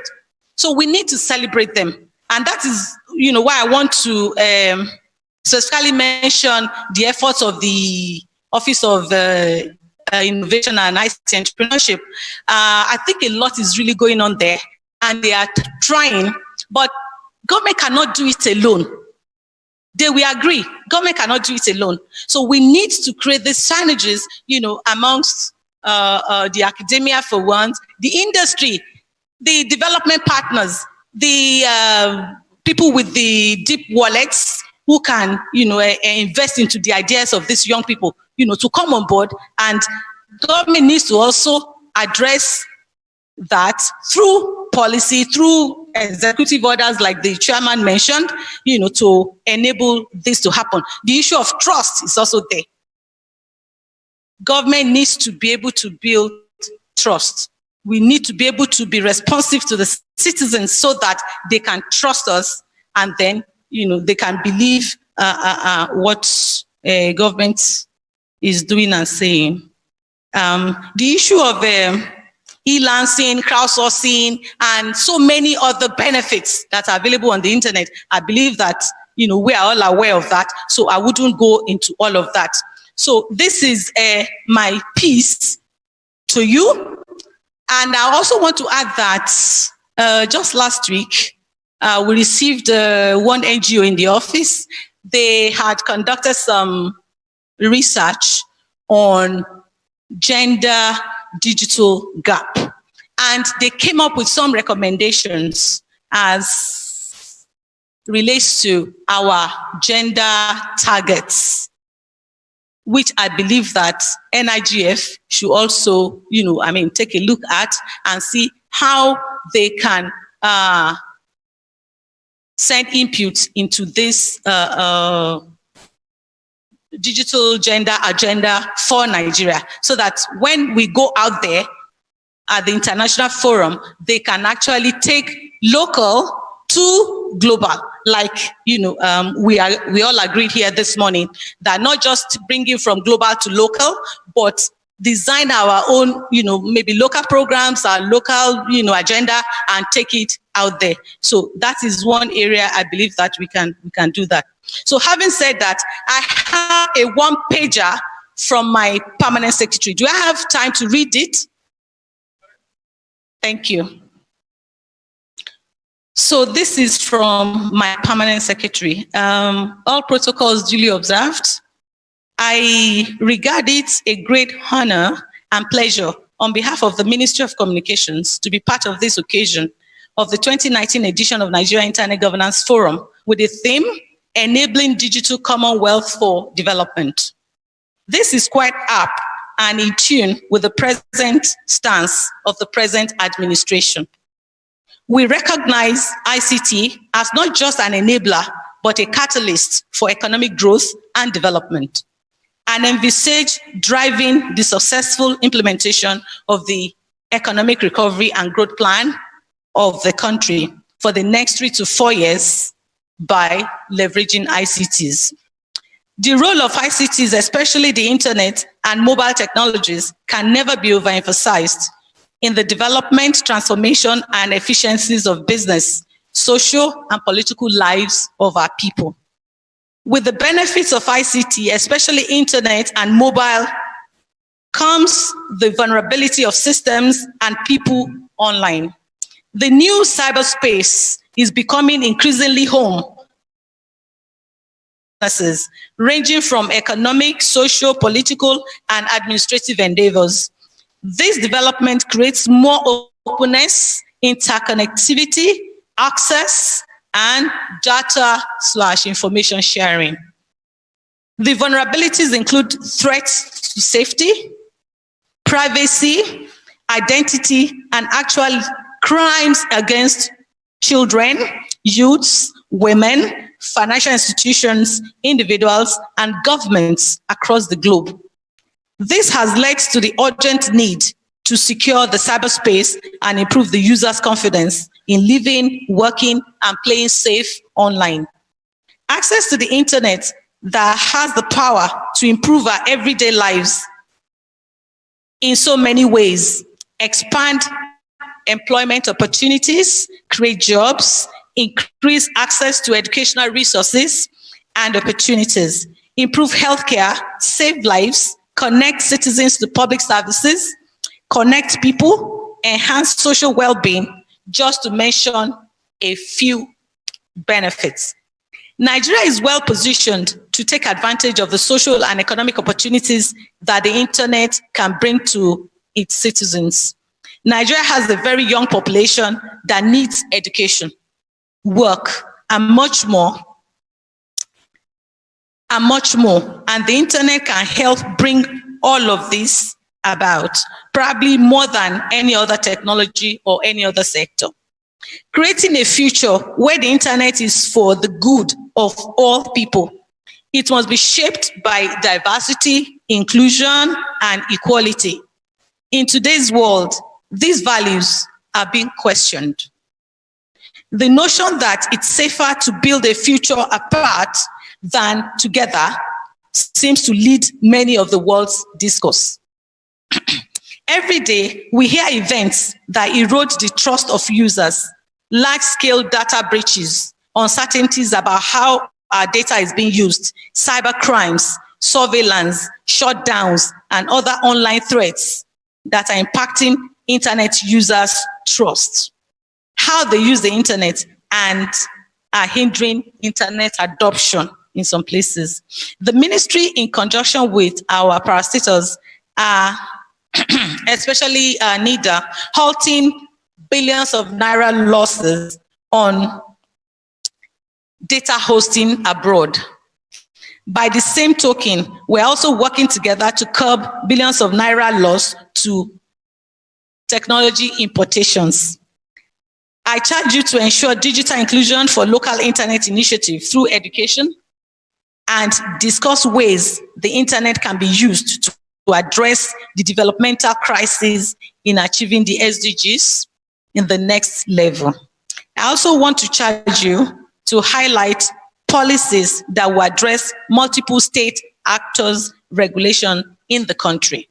It is my hope that the synergy already developed between the ministry and the relevant stakeholders will be sustained. The ministry is poised to explore common ground for collaboration and the good of the country. I would like to end by reaffirming our commitment to work with you and to assure you of the continued support of the ministry and its agencies towards a more robust and vibrant ICT sector. Government will encourage creativity in its efforts to create and ensure the right regulatory frameworks to govern the business sector. There is a thin line between monitoring, controlling, and killing creativity in the cyberspace. Government has an open mind to new ideas and innovations that are coming into ICT and telecoms, financial processes, banking, and even real estate. In the next level, ICT contribution to GDP will experience significant increase as a result of broadband availability. History was made in December 2018 when Nigeria surpassed its broadband penetration. I think I've told you that good news. Target of 30% by attaining 31.48%. The penetration was 33.70% at the end of April 2019, and we hope to achieve 70% by 2023. I thank the chair of NIGF 2019 and her team and everyone who worked tirelessly and sacrificed so much to bring us to this day's event. I charge you to come up with a harmonized position, input, and recommendation for the regional and global IGF, as well as for the Nigerian government. Thank you for your attention and wishing you fruitful deliberation. And I think this is the right time to formally, on behalf of the federal government of Nigeria and all the stakeholders, declare this 2019 NIGF open.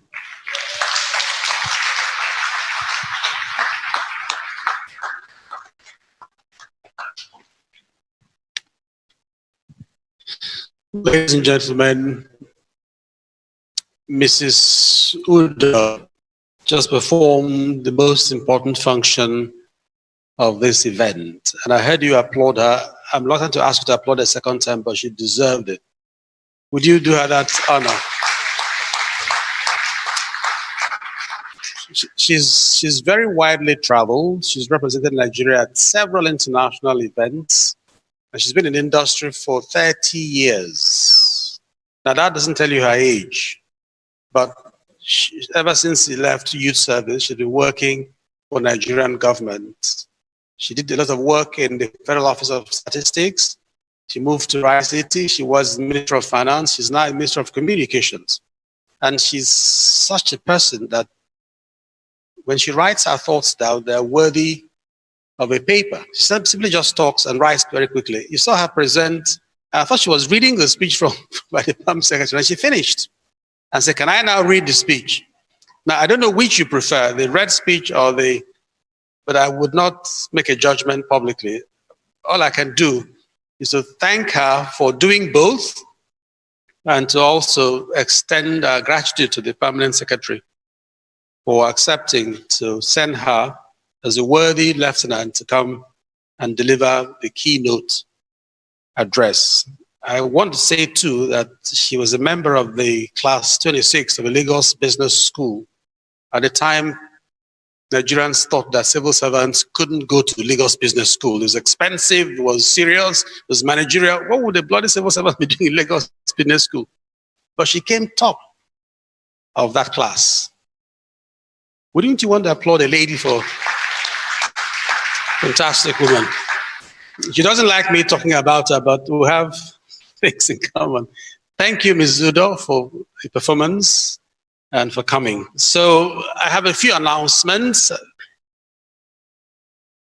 some of which are by my discretion. It's not in your program. It could be, but in mine, it isn't.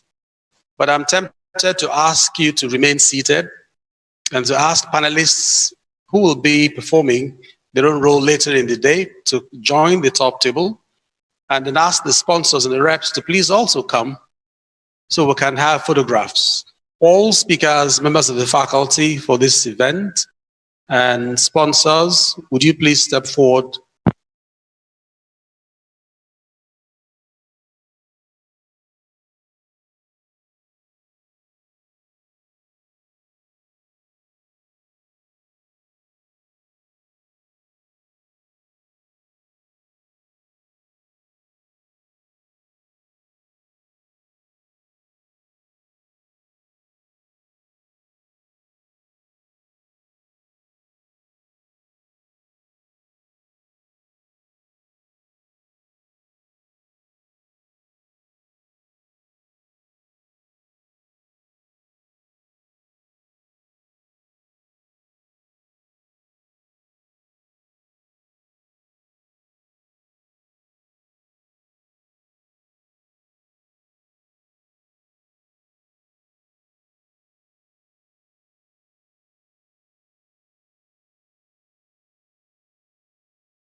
For the photograph. Would you please come forward?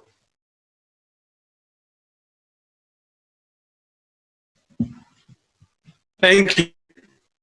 Please come forward. There isn't much time left. Thank you. Then after the photograph, we'll break for just 15 minutes to have tea on either side of the hall. And then from tea, we'll move on to the workshops. MAG members, sponsors, speakers, panelists, please come onto the podium now.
Please take your stands, take your positions right now.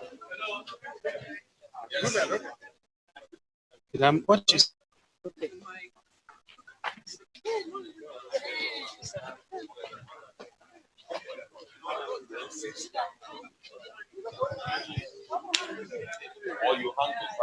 Please take your positions.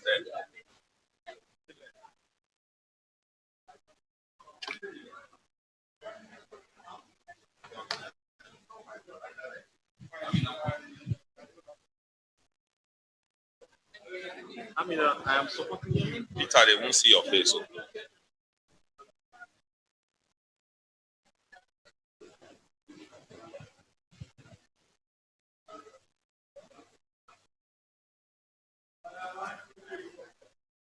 One, two, three. Thanks to the sponsors, thanks to MAG members, thanks to speakers and panelists for your participation in 2019 Nigerian Senate Governance Forum. We will now break for tea, and from tea, please identify the workshops as labeled that you wish to participate in. Tea is ready. Go either to your left or to your right. And in 15 minutes, have tea and then return to the workshop tables. Thereafter, we'll reconvene for the plenary.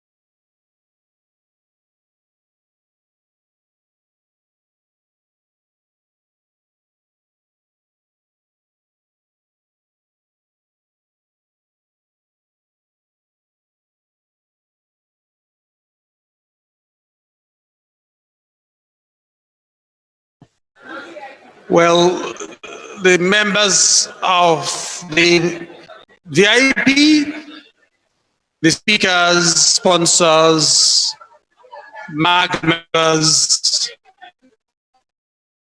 should please go to the boardroom for tea. Sponsors, speakers, members of MAG, and panelists, please go to the boardroom. Breakfast.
The first to speak, he is seated, is the mathematician and lawyer who is now working for himself, but has worked for government for a long time. Ladies and gentlemen, Mr. Olaniteru. Tony Olaniteru, you would have 10 minutes to present. Thank you. Thank you. Thank you for clapping for him.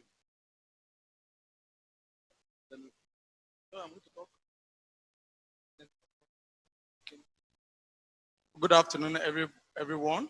I would like to stand on the existing protocols in terms of greetings to all the organizers, participants. I extend my distinguished them so that we can maximize the 10 minutes that I am allocated to. The topic is emerging technology revolution. And in the case of the emerging technology revolution, we have a lot of technologies that constitute part of the fourth industrial revolution. Internet of Things, robotics, artificial intelligence, big data analytics, blockchain technologies, sensors, and many others. And it is important at this particular point in time for us to begin to have a clear understanding of these various emerging technologies.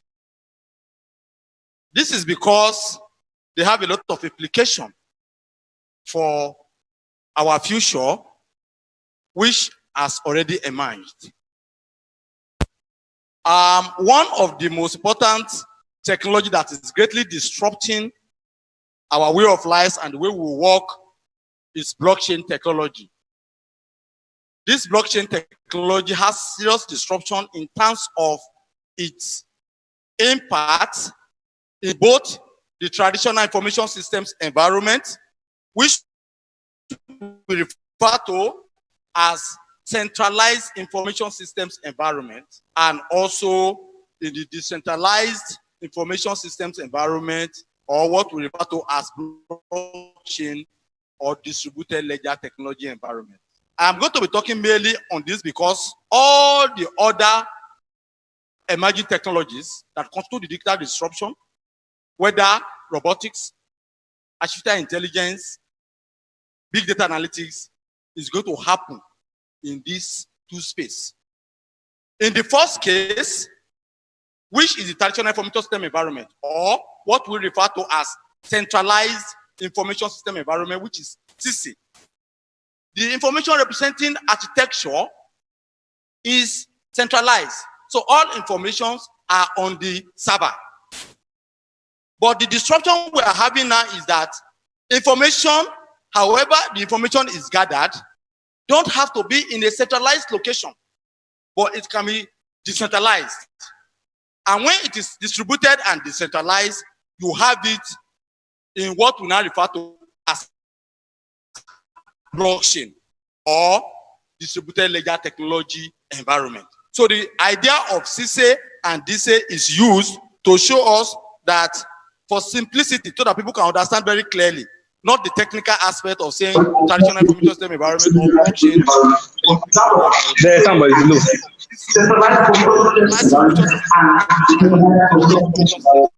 What are the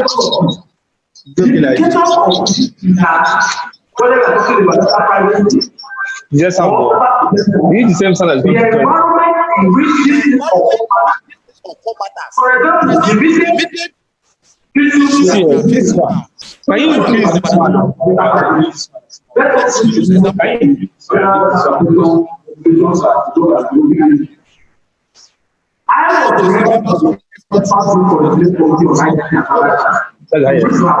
this one, I mean this one. Yes.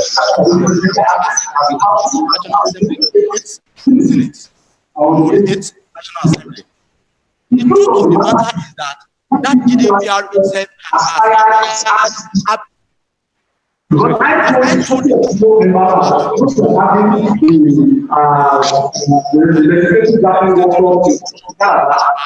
But this one, I cannot test this one now. It's okay. You can request right to be forgiven and that information to be removed or deleted. How can you delete an information that is in a blockchain environment on the digital ledger? So even right now that we are talking about these things, it has already expired to tell you the difficulties and many challenges that we're going to have been there. It may be that it can be that idea of what DPR is trying to do can be done maybe in a permission blockchain environment or non-permission blockchain environment. Our attention will be drawn to this particular kind of challenges that we are facing in this space. In the same way, it also challenges many other areas of use cases and applications. And one of which, in terms of national security, you might deploy drone, you might deploy unmanned aerial vehicles, you might deploy unmanned land vehicles that is going to be used for military warfare, because those information are in a centralized form. Let us say that the information will be gathered together on the server, and it will be used by military commands to attack enemy positions or terrorist positions. But the enemies are able to manipulate the data on the server and replacing it with the coordinates and the GPS positions of the barracks of those same armed forces. It means the drone, the robots, or the human being that is piloting those warfare will go and strike their barracks instead of stopping military enemy locations, because the information is on the server, which has been tampered with by enemy forces. However, but we now know that with the fourth industrial revolution, especially with the blockchain disruption, if those information were to be distributed and is on the, let's say, the GOCs or the general officer commandings or the various military commands in Nigeria, for you to tamper with the information, you must tamper with the information that is with all the commands, and all the GOCs must give assent to that before it can happen. So that's one of the use cases. I've talked about the use cases now in terms of national security and military application. The same thing when it comes to education. In education today, what we are doing, we are just doing things. If you want to go and study for postgraduate in Europe, and you have to do dual legalization, double legalization, you go to the Ministry of Education, and you also go to the Ministry of Foreign Affairs, who will now check that the result you say you are having is what you are having. But today we're actually deceiving ourselves because they are not checking anything. Because they're not checking anything. Where is the authentication? Where are the identity issues and all those things that are there? So when you look at those kind of something, you see that many of the corruption and all those things we are talking about is because of the way it is deployed, because the record that is in the university can be manipulated. We have seen it in this country where people serve before they graduate. So how can that happen? But it went free in this country. These are all kind of nonsense. But if we have blockchain deployment in which your 100 level result, your second 100 level result is on a digital ledger, and by the time you graduate, that graduation list that you have is already with the Federal Ministry of Education, it's already with the other universities, all the stakeholders, whether permission or not permission, it's on a digital ledger environment. It will be difficult for a single individual, whether that individual is colliding with the administrator of that system, to do whatever they want to do. So that is an application of, for example, blockchain and digital ledger technologies in the areas of, this destructive technology. Now we are talking about that, but we're going to be having more serious issues. One of the serious issues is the areas of electronic voting, because we don't understand effectively what electronic voting is. A lot of people mix electronic voting with digital voting. And without having that understanding, it means a country like Nigeria is going to have a lot of serious issues, because we're going to politicize that. When you do electronic voting in a centralized information system environment on the server, it's different from when you do it in a decentralized information system environment, which we call the blockchain or digital ledger environment. Even in a developed country like America, where they use direct recording by electronics, it is done in a TC environment, in the traditional information systems environment. That's why Russia can go into it and tamper with something or any other something, and you keep complaining. If that happens to a developed country, then you cannot know what will happen in another developed. So when we talk about electronic voting in Nigeria, what are we talking about? Is it going to be done in a centralized information system environment or in a decentralized information system environment where the administrator of the server can give the information to other political parties and will begin to beat around the bush. So when we are talking about emerging technology, we know that when we are talking about this blockchain environment, digital ledger environment, then the e-voting that our Electoral Act is going to be talking about, we must be very clear in which environment is where it's going to operate and the kind of security mechanism, the cryptographic protocols and primitives that need to be done there. And this will have great effect in part of education we're having. Today, many of the computer science graduates, ICT graduates who are producing, they are already expired ab initio.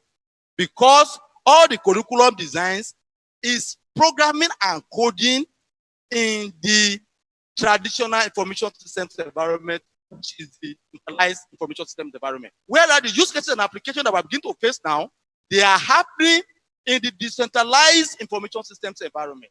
So it made the computer science graduates, the IT graduates, software developers, the systems analysts, and vagaries of disciplines, because different kind of disciplines in which we have, they are definitely going to have to do it in this decentralized information systems environment. So at this juncture, we can see that the different technologies we are talking about, we must know the environment in which they are going to, and there's going to be a lot of discussions. So many jobs are going to disappear. Jobs of lawyers must move from humanities now to technology. They must not become tech lawyers. So if a lot of undergraduate lawyers now, if you go to school and you are not techie oriented, you are not able to know what you are able to handle in terms of contract and all those things, definitely you are going to come out and be unemployed. Whereas there will still be a simultaneous occurrence with a lot of jobs without people filling them. The same thing people in the medical sciences. No matter how intelligent you are, either as a nurse or as a doctor, what you are doing, a robot can do it. We program those robots with a lot of intelligence. And with Internet of Things, a lot of devices with IoTs, with IP version 6 addresses, is going to be with you, whether on your ring or your phone or something, that even when an accident happens and somebody crashes into a sea or into a river, a robot will come, a submarine robot will come there and take you up out of that place. So there's a whole lot of instructions, and the whole idea is that at informational level, we must begin to get aware of all these things so that as we begin to operate in the virtual economy, which will include both virtual financial and financial and also non-financial economy that are virtual, we'll be able to operate very well there. From next year, we're going to be seeing a lot of things in which most of the currencies we're going to be using, a lot will be used substantially that are cryptocurrencies, that are against fiat currencies and at their intersection. How do you access some of those funds or money? You need to use private keys. So if you need to know private keys, you need to know public keys, and you need to know how to keep them. That the key we're talking about is not the key you use to open your door, a physical key and all those things. You need to be educated and learned enough to be able to operate in that space. So whether the education has to be formal, informal, and non-formal, everybody needs to upgrade themselves to make sure that they are compliant, they are crypto generation compliant. I would like to stop at that level so that we can work within time. And the whole idea is to bring this emerging technology to your notice to know that we are already technically disrupted and we are set up to be able to operate effectively and optimize our potential in it. Thank you very much for your listening and your audience.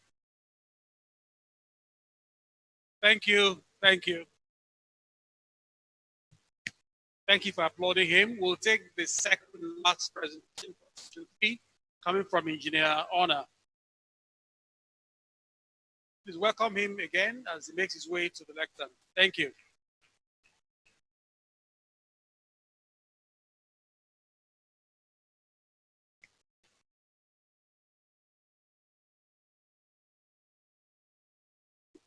Good afternoon, delegates.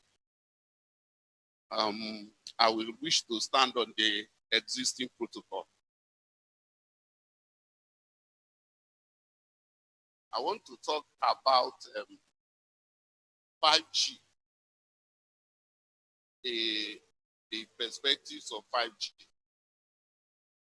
and also the impending 6G.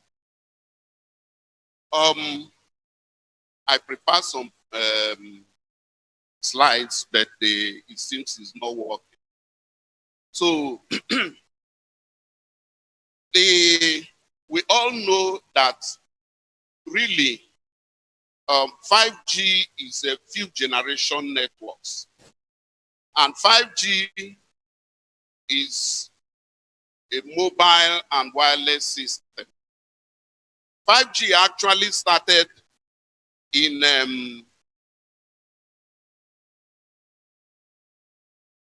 well, let me start with the 1G. 1G is an analog one, which was the one that started in about 1980s. Then it looks like every 10 years there will be a new innovation. The 2G came on in 1990, the 3G in 2000, the 4G in 2010, and 5G now, hopefully in 2020. The 3G, the 5G as we know it, is supposed to solve a lot of things. It has a lot of characteristics, and one of the major things that is driving it is the fact that it's configured to have virtual system. So the main characteristics are based on slicing. You know, slicing is like you have a loaf of bread, and then you decide to slice it, to put them into slices. And when you now put them into slices, you can pick and do whatever you want. So that enables the 5G to aggregate different networks and different things. Because of the things it's going to support. It's going to support communication. We have heard of machine type communications, that is enhanced machine type communication, which entails like vehicles moving on the road, driving themselves. And the vehicle meets an obstacle, or the vehicle meets another vehicle that is driving itself. So it needs to find a way of managing it. And then because of also this type of thing, and the fact that these different things have different protocols and different interfaces, and as such, you cannot use it you cannot use one interface to link with the other one. So the slicing creates that opportunity. It also has the virtualization. The virtualization is the fact that it creates virtual interface, which you can program to suit whichever thing you want.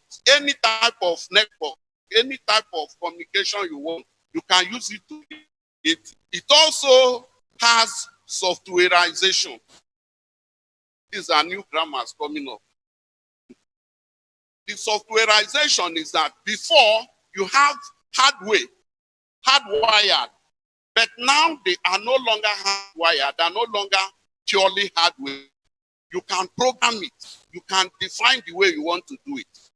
So the major characteristic is that the fact that it's going to be of high bandwidth. It's going to be of high bandwidth. It is also going to be, it will also have a special type of communication system. The radio system is different from the kind of radio system we have now. So you cannot interface it easily with the present radio system we have. The radio system that one has is different. So it is being tested. But as you know, whenever a new technology is being developed, what happens is that as it's maturing, they will put the new machine or the new radio to stand side by side the existing ones. And those ones, and we call it non-standalone. Non-standalone means it's not existing on its own, it's interfaced with the other ones. But now, a lot of countries are already trying the new ones that are standing on its own.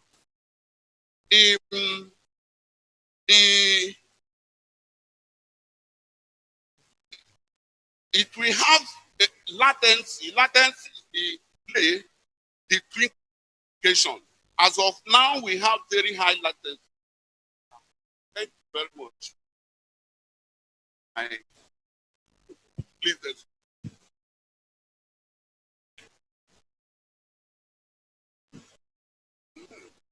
My throat just went dry. So the latency is the delay between the transmission that between your signal going and coming back.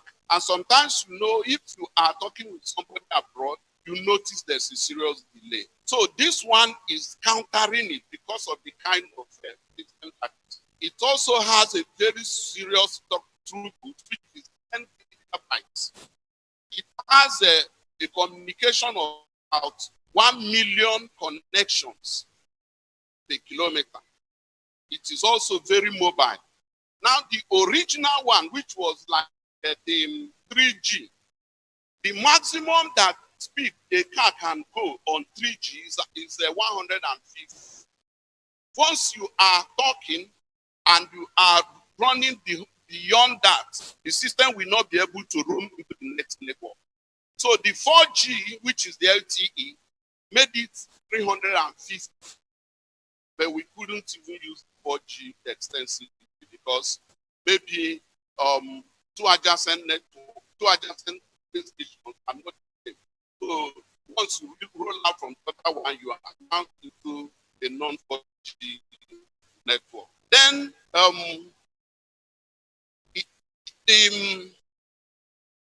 what is driving it again? The technology that is driving it. Technology that is driving it is that before you have one straight modulation, one carrier, but now there is after 3GPP released release 8, which was like 2012. Since then it's been improving. By this release 15, which is the one guiding the 5G, you can make mass aggregation. And when I say 3GPP, I'm not trying to water down the role of ITU. Incidentally, I am I'm vice chairman of one of the study groups in ITU that is in charge of the next generation network. So when you carry only one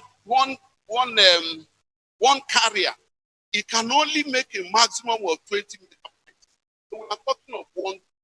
So the only way is to have massive carrier aggregation. And it's a serious technology that this came to be.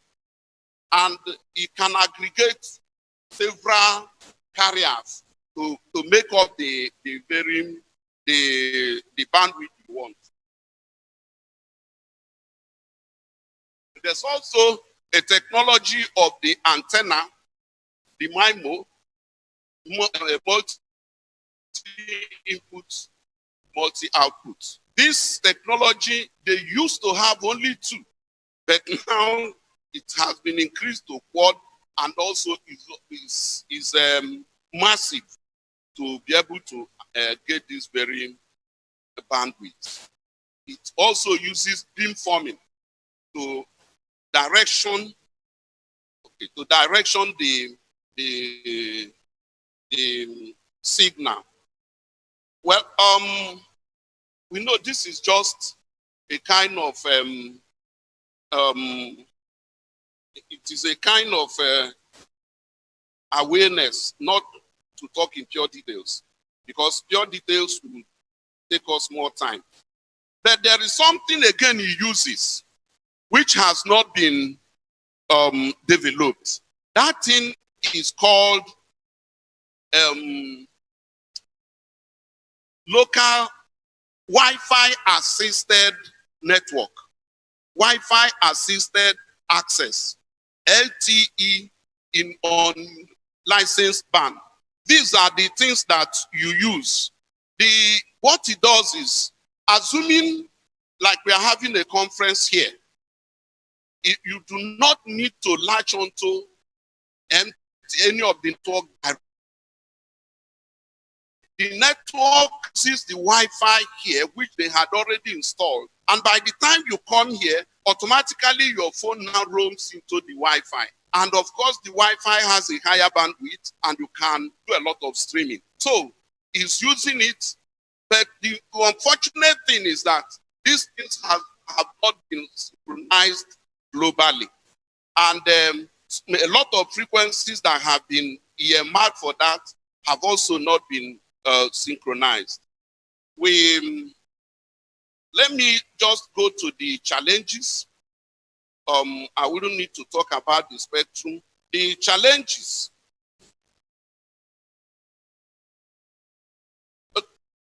Another thing again is that a country like Korea, a country like Korea has started testing it.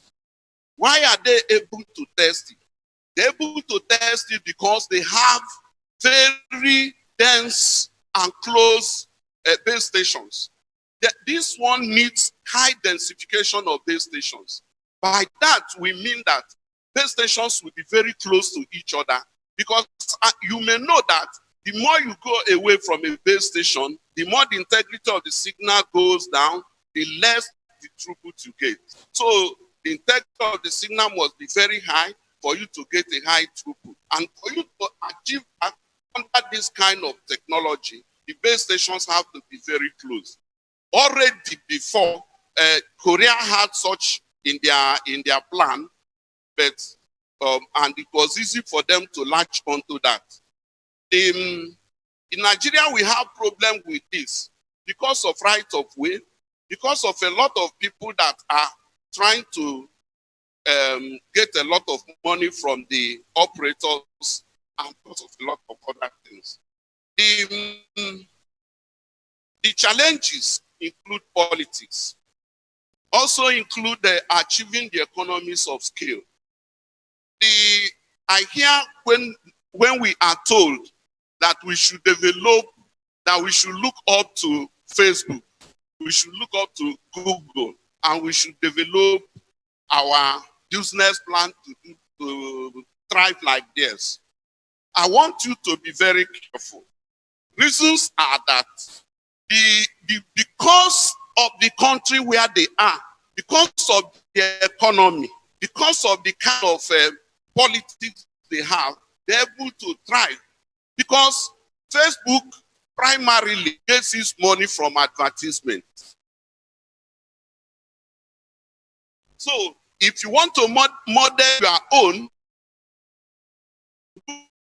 like Facebook, it will fail, because that is not the structure of our own economy. You have WhatsApp.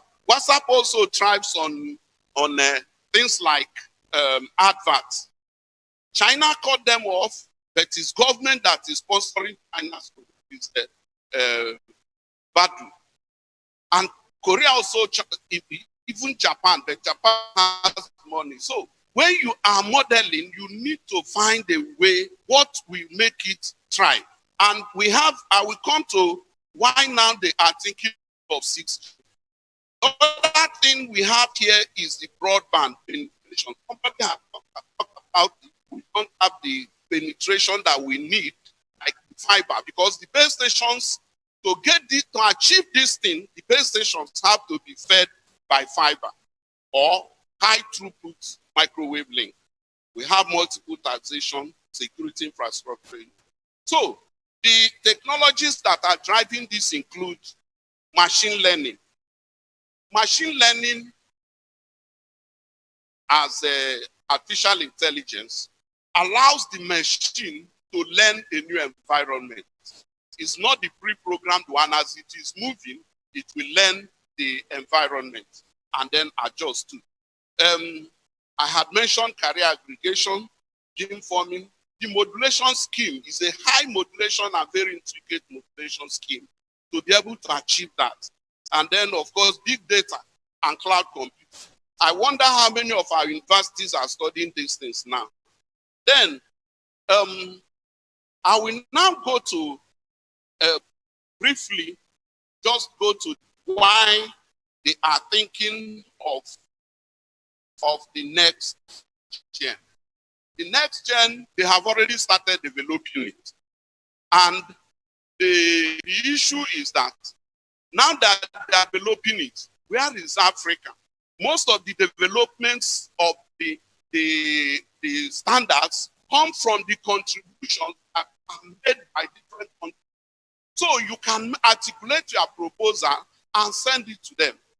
And if you don't, all we will be getting are things that are backing or things that are close to Korean technology. Because when you go there, they are everywhere. Everywhere the Chinese are there. So propagating their own technology. But we are not there. For instance, our base station, we cry that the base stations are being, every time that the generator is making noise. Meantime, we have enough solar energy. Why is it that we could articulate this thing and put it there so that it will be a standard that will be adopted by the whole manufacturer, that the base station is being sent to a place that has power challenge? So we need to look at that. What they are looking at is that the present technology is only using two senses. All along that we have been doing communication, we have been using two senses. And that is voice and hearing. Now, and we have 5 senses. So they are looking at the possibility of getting additional senses into the next generation. So that something like, you have heard of augmented reality and virtual reality. The virtual reality, if it is applied and it uses serious communication bandwidth, you may not need to attend a conference physically, but you can be there sharing with them and feeling like the thing is established. So we also be teleporting, and we are also looking at the kind of the type of vehicles that we move. There is a saying that presently the children that are born now may never need to have a driving license, because by the time they grow up, the vehicles would have been perfected as drive your own. Thank you very much, and God bless.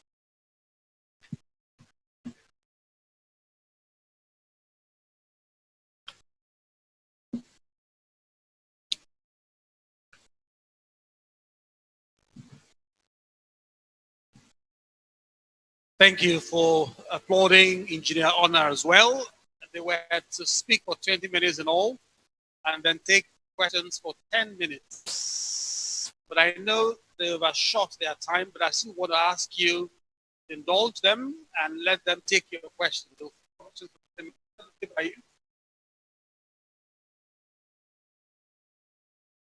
wants to ask a question or make a comment? One? The gentleman who was asking for time to ask questions. Anyway, Tony and Engineer, you would spend some time on stage and see if anyone has questions to ask. So there's a hand, I have seen the hand, would pass on that microphone. I'm not sure it's working, but would have to use a roving mic. However, before the questions, I would like to ask Amina from NCC. Is she here? Could you please come this way? Would Amina please join me on stage? Where's that man? Come on, stand here. The mic is working. It's working. Well, she's coming. Okay, the microphone is on right now. Okay, so if you want to ask questions, let's indicate I have one person. Who's the next? We'll take a batch of 3 first. Number 2, and number 3 in that order. Please, you can stand behind the microphone so we don't waste time. If you don't mind.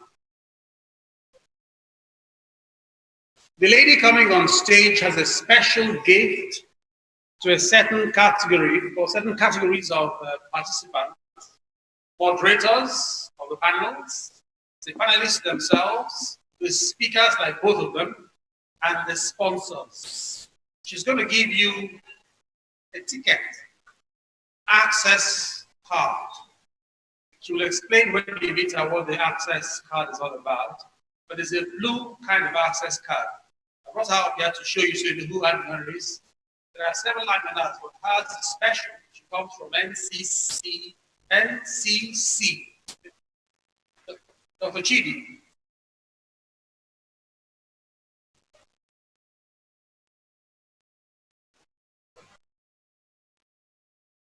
Dr. Chidi isn't here, but he had authorization to be special at this event. Oh, that's fine. I just was mentioning that NCC is represented here very powerfully. And Amina is a part of that delegation. Okay. So she would have to see all of you who are speakers, panelists, moderators, or sponsors, a special access card that she's giving. She will explain what the card is all about. Okay. So while you're ready for your questions, let me announce that rapporteur should please tidy up. You're coming next, rapporteurs, for your reports for each of the workshops. We'll take that right after the questions. So you can go on, sir. Yeah, a very good afternoon, sirs. My first question is to Mr. Tony Olaniteru on emerging technologies. When you talk about artificial intelligence, and then you go on to crypto and then blockchain, and then you mention the area that has to do with our privacy when it comes to using our telephones or government deploying drones or trying to deploy unmanned vehicles. And you talk about if the server is not well secured, decentralized and centralized information, that it could be tampered with. If it's tampered with, then it means that it has to go into so many ways to be able to stop it unless it is centralized. So I want to know what is really scary and how can we defend ourselves or have some codes or that thing that could help us to defend ourselves from this kind of security breach by external forces that will come into it. That's my question for you, sir. Okay, please, could you give your name and your affiliation? Oh, my name is Murtaza Miki Yusuf, Amazon Kindle writer, Amazon author. I have another question for Engineer I'll ask Ona. that you just limit it to one. Let's give a chance for the next person. Thank you. Thank you very much. Good afternoon, sirs. My name is Chibukem from Leap Africa. I would just like to ask a general question. So we're speaking on emerging technology, and I would like to know, is it a curriculum thing for education?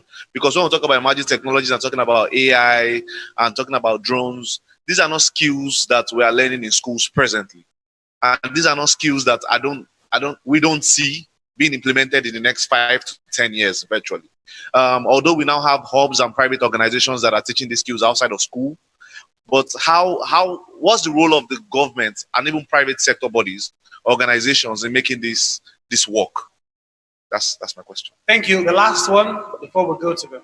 My name is Imbe Osita from Swatch Institute. I'm actually doing a work, personal research on what they call millimeter waves.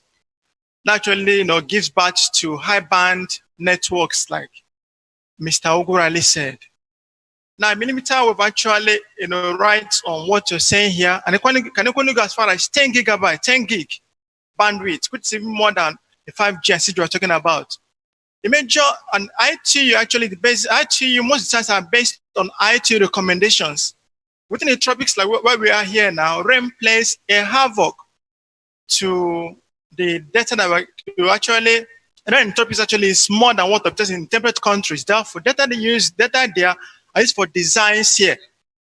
Now, if research actually are sponsored within here for range studies, we can have baseline data that can help in designs that will not fail here. My question is, what are you doing in your own capacity to ensure that researchers that can harvest local data for input for designs are sponsored here, or other bodies are needed also? How can they come and ensure that researchers that can harvest local data a sponsor so that this data can be actually injected into designs that will not fail, because if it's not, the one that go to 5G or 6G, this equipment when designs can still fail when deployed here.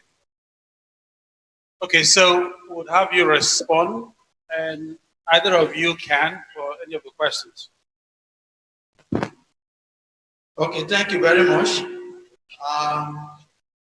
The questions that has been asked is very timely, and it is at an appropriate occasion that we are here. And that is why I laid emphasis on education. Because a lot of people are not even aware of these vagaries of disruptive technology and the digital disruption that is happening. Even in our current state, a lot of people don't even understand what is happening there. So I'm going to give you insight into the background. Today, what we refer to as this traditional information system or centralized information system environment is what we use today. And it is prescriptive. Prescriptive in the sense that all information and data are represented in the form of zeros and ones. That is why we talk about binary digits. So you see, even if you say Olutoyi, James, or whatever, when it is or IP address or whatever, the way the computer represents the information today is in form of zeros and ones. And that form or the format is actually called American Standard Code for Information Interchange. ASCII code. American Standard Code for Information Interchange. So we are actually implementing ASCII code computing. But it does not mean that is the only way information can be represented. Information can be represented in states of electrons, which is the way in which quantum computing are done. But because all the things we do today are in ASCII code formats, when operations are done in the state of electron, which we refer to as quantum computing, qubits, as compared to binary digits, the security architecture and security provisions you provide for your current traditional information systems environment, they can crash and they are of no purpose. So that's what we're talking about, the disruption. Because when you don't know, you begin to say, why did this happen? Why did this happen? So the mere point that we are representing our information in zeros and ones, whether that data or information is gotten by robotics, artificial intelligence, or whatever means, or how sophisticated 5G, 6G, or whatever, it is still in the form of zeros and ones. But we do know today that advances in quantum computing, of which we also have quantum cryptography. The cryptography in the traditional information systems environment, whether it's symmetric cryptography, asymmetric cryptography, elliptic curve cryptography, there are changes and disruptions that are going to happen when it comes to quantum cryptography. But these things are things we're going to handle at different levels, which I'm saying that the curriculum that we will introduce us to all these things, we first want to become to be aware of them. Because if you are not aware of them, there's going to be issue. But the most important thing that we answer all the questions for us is that whether you are lettered or unlettered, educated or uneducated, we are all operating in a virtual economy. And the current demographic shift, that is children that are born now, they are children of the crypto generation. There are a whole number of things they need to know to be able to operate that. So in terms of the curriculum now, government need to do a lot. Formally. Informally, civil societies, families need to do that. Then non-formally, that they need to do that. The whole these three types of education need to be put together to address the issue. And the issues are already being partially addressed. So that we don't just think that maybe government is not doing something or whatever. Early this month, Central Bank of Nigeria, which is representing the federal government, has put up a financial model that if you're a graduate and you're in software development, you can get loan. And has made provision that 60% or whatever from the banks is provided. If you don't have access to that information, you will just be roaming about the street and say you are poor. So whether you study computer science or not, if you can code, you can access those funds. It's there. In terms of curriculum design or whatever, on July 4, I have presented a public lecture at the Federal University of Technology in Minna on blockchain technology and the implications on the futures of education in Nigeria. And a Center for Emerging African Technology is going to be developed in that university. So a lot of things is happening in bits and bits and bits, which we need to be aware of, and we can add more for it. But the information we are passing around is that we are in the digital instruction space, and we need to be properly educated, effectively educated, efficiently educated. And what I mean by that is that formally, informally, and non-formally, because the current level of education we have is formal education and is below 50%, which is a failure in that order. Thank you very much. I think the question that I had was about the representation or something. I don't know if that was correct, but what I know is this, and what all of us know. For if we know the cost of the original computers that were just like 8-bit machine before, how big the cost was, and then know the power of that machine, and then the power of even Nokia 3310, you will know that if comparatively the price should be like that, none of us here will be able to afford Nokia 3310. But what happens is economies of scale. What ITU does, whatever standard that is developed there is not mandatory. It is optional for every country. It's not mandatory that you must deploy it. But everybody does. If you are not living in isolation, so if you are using spectrum or frequency can shoot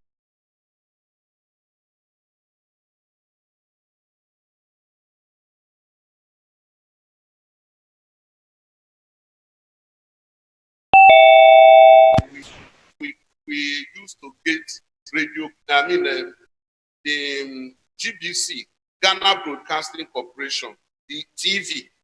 So especially after rain. Okay. So what you can do is this. One, academia need to buckle up. It is not the time you just give assignments for academic purposes. It has to be related to what is happening. For instance, this technology that I'm talking about, the 6G, the technology that is going to drive it is phantom photon timing, quantum technology, and several other ones that are key to it. How many universities are doing this? And then the universities are there, research institutes are there, and you have these operators and other agencies that you could go to them and ask them their problems and see how you can key into their problems, research for them, and then they pay you some money. I think that is one of the ways we can do. Please, I want to ask those of us that were sitting on that table. Somebody mistakenly picked my phone, an iPhone. So if you had checked your bag, I think it was a mistake, so that you can return it.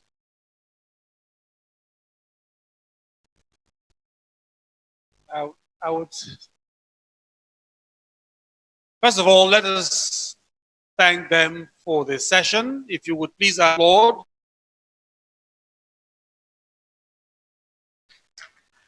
Thank you.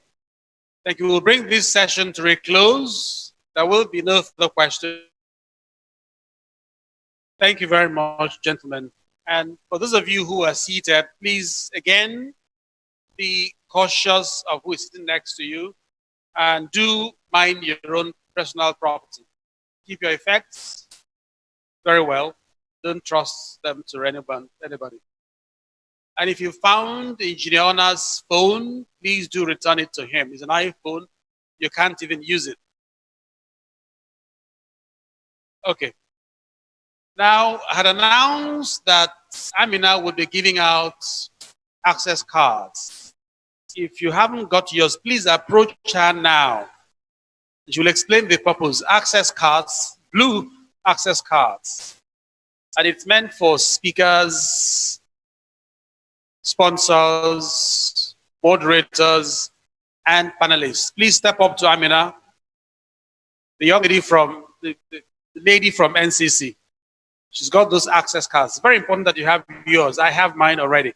It's an access to some facility that you would need here and now and for the future. And we were joined a moment ago by a key sponsor of the program, the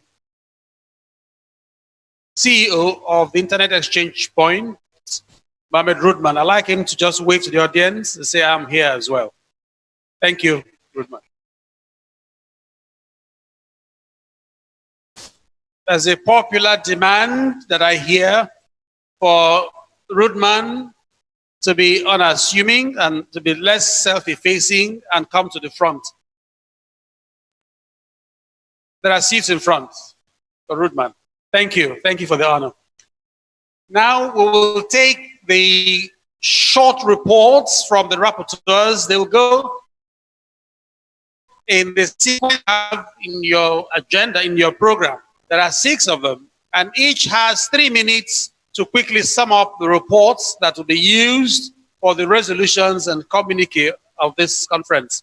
We'll take the first will be workshop 1. As I call you, just step up. And then without my having to intervene again, the next would follow until we have done the 6. Who is speaking for workshop 1? Now, after you will be 2, 3, 4. I wouldn't have to call you.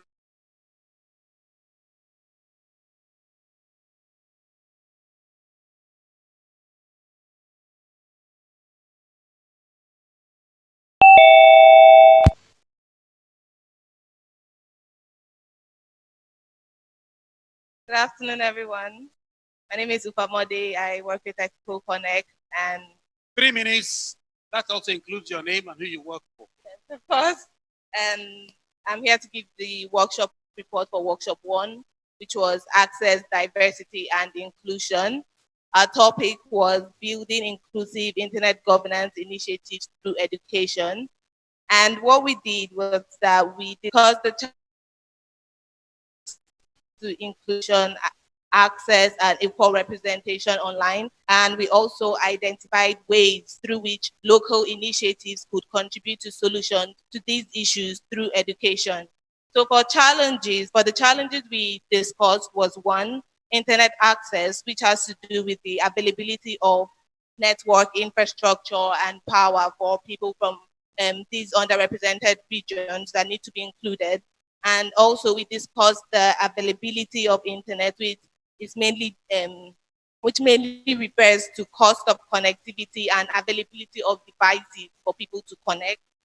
And education that covers general digital literacy and also language barrier, ability of users to communicate in spoken or written English, excellent spoken and written English, and other languages that can be used online. And for our recommendations, we have been able to group this into 4 broad categories. 1, we're talking about stakeholderism. Internet stakeholders from all sectors should collaborate on local internet governance awareness. That's basically more local initiatives to come together to do more schools of internet governance, or similar to what ISOC Nigeria has done.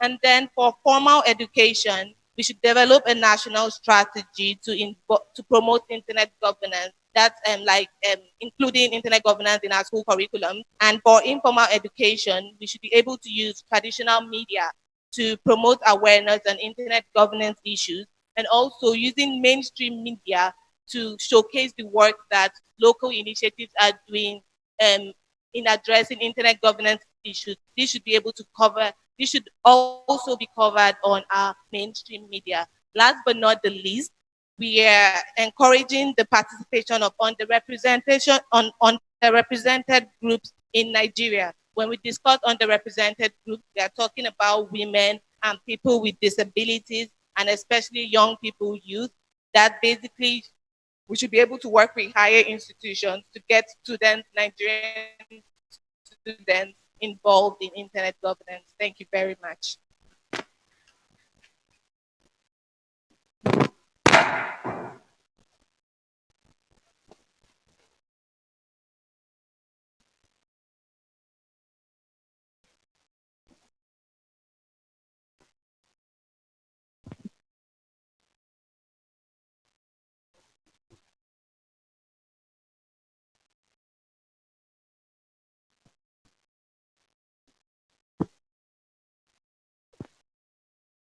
Good afternoon. Okay, I representing group 2, and we looked at diversifying internet economy through local content innovation. My name is Joy Akikbe. Now, in this team, what we looked at was issues surrounding the internet economy.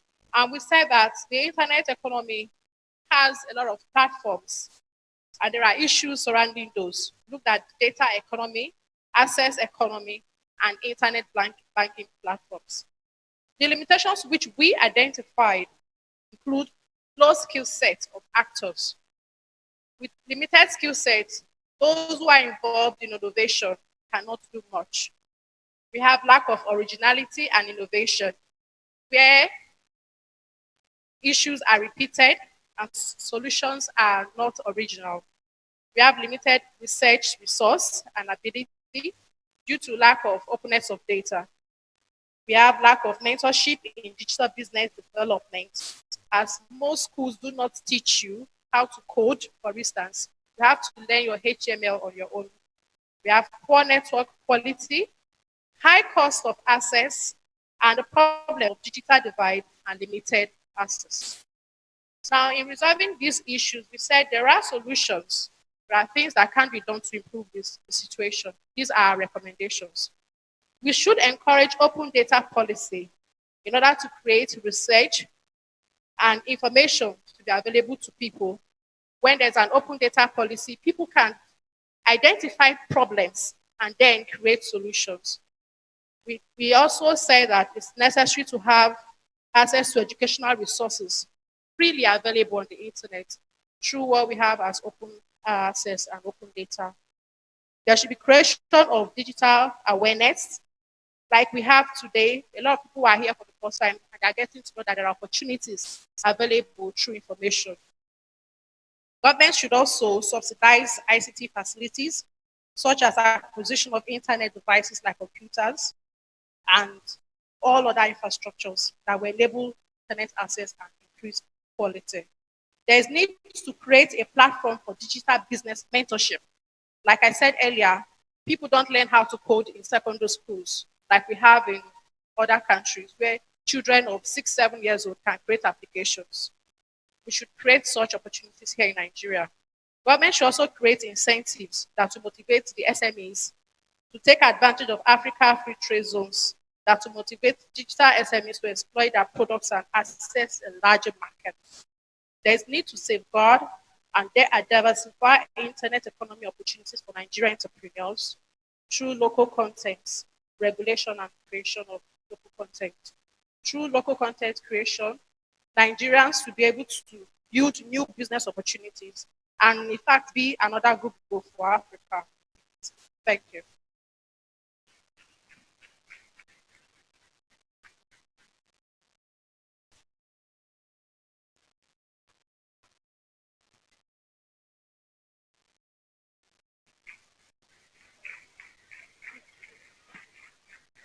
Good afternoon, everyone.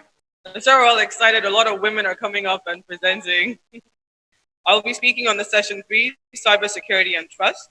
The topic is enabling people-centered data protection and privacy regulation.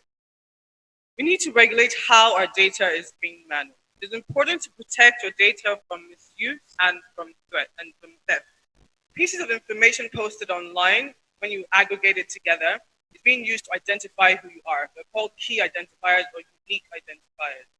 The Nigerian Constitution ensures that Nigerians are entitled to privacy of communication. We should all be informed of that. Data protection is key to protect you from unwanted transactions. It's also important to know that service providers of these data of your data should be held accountable for protecting your information. Once that is not held, you should be able to report to them to the necessary authorities and take necessary action. Okay. Identity theft is a very serious issue, and individuals should be informed of this so they can protect yourself and your information. What's the first step? You need to be mindful of the information you put online, because this can identify you, this can be used to impersonate you, and then obviously serious issues. Individuals should hold data controllers accountable for misuse of their data.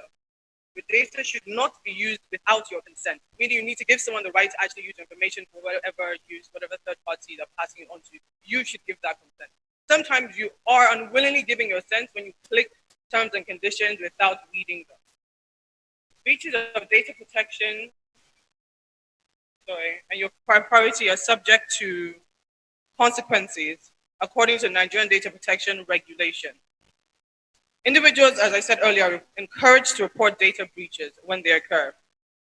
There is, however, a national data protection bill. It has not yet been passed, but you can find information online.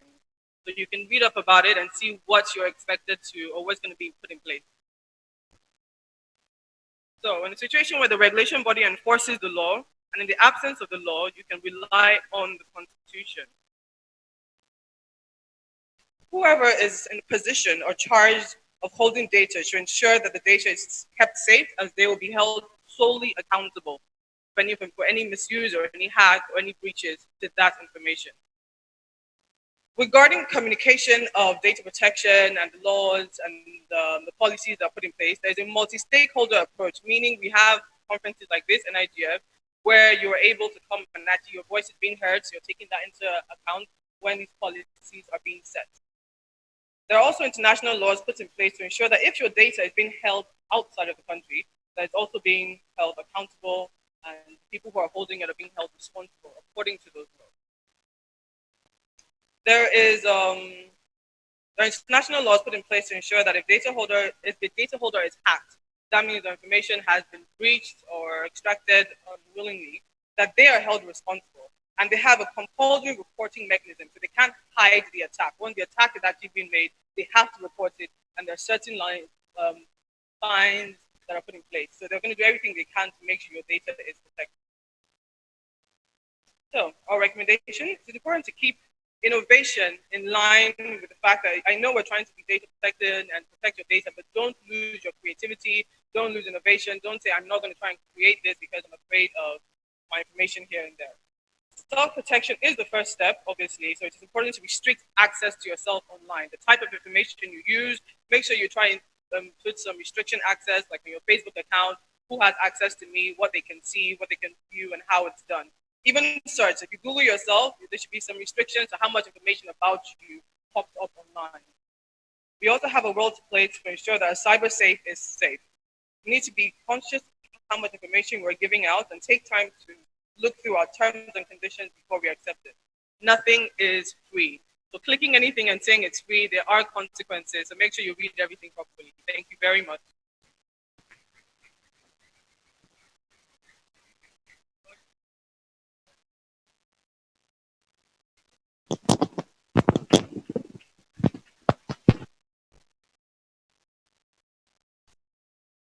Good afternoon, everyone. My name is Jennifer Uchendu from Susky Vibes. So I'm talking about workshop 3, where we spoke about, workshop 4, pardon me. We spoke about the SDGs, Sustainable Development Goals, and using the internet and the innovations to address development problems. I think our session was probably the most exciting one because, yes, you have witness in the house. Because, I mean, the SDGs and development issues are issues we see every day, from transportation to poverty to hunger. These are problems that the average Nigerians can really relate to, basically. And we had exciting presenters talk to us about their innovations and how they've been able to bridge the gap with the SDGs. We had social lender talk to us about how they are able to solve the problem of poverty through lending. We had 23 communications talk about the need for advocacy. All of you would agree with me that we have so many apps, so many innovations are coming up, but people don't know about them. How do we now link the innovations and the app to the people who really need them? And what 23 communications does is to talk more advocacy, basically going out to communities to tell them this is what you can use your smartphones to do. And those are the kind of conversations we had in our session, knowing that it's not enough to have the innovation. The people who need them should have the access and they should know about it, basically. And we were very fortunate to have Dr. Amina from NITDA talking to us from the government perspective. Government has the role of infrastructure, capacity building, and also coordination. We spoke a lot about the need for collaboration. So much has been done in silos, so many apps doing the same thing, so many technology solutions doing the same thing, but not a lot of impact has been seen. So we realized that collaboration is key. We need to come together and start thinking of solutions and start thinking of our problems as a national agenda. Your solution isn't something that will get you a grant or get you money for your own personal issue, but trying to solve problems. In a country where we have 200 million people, we need to start thinking of our problems and our solutions as an avenue to change lives, basically. I think a very key issue we also spoke about was new ways people are innovating trust and integrity. So social lenders spoke to us about how they're able to use social media integrity to assess people for loans. So basically how your digital footprint is online, we can assess whether you're able to get a loan. So those are really exciting and new ways people are able to change lives.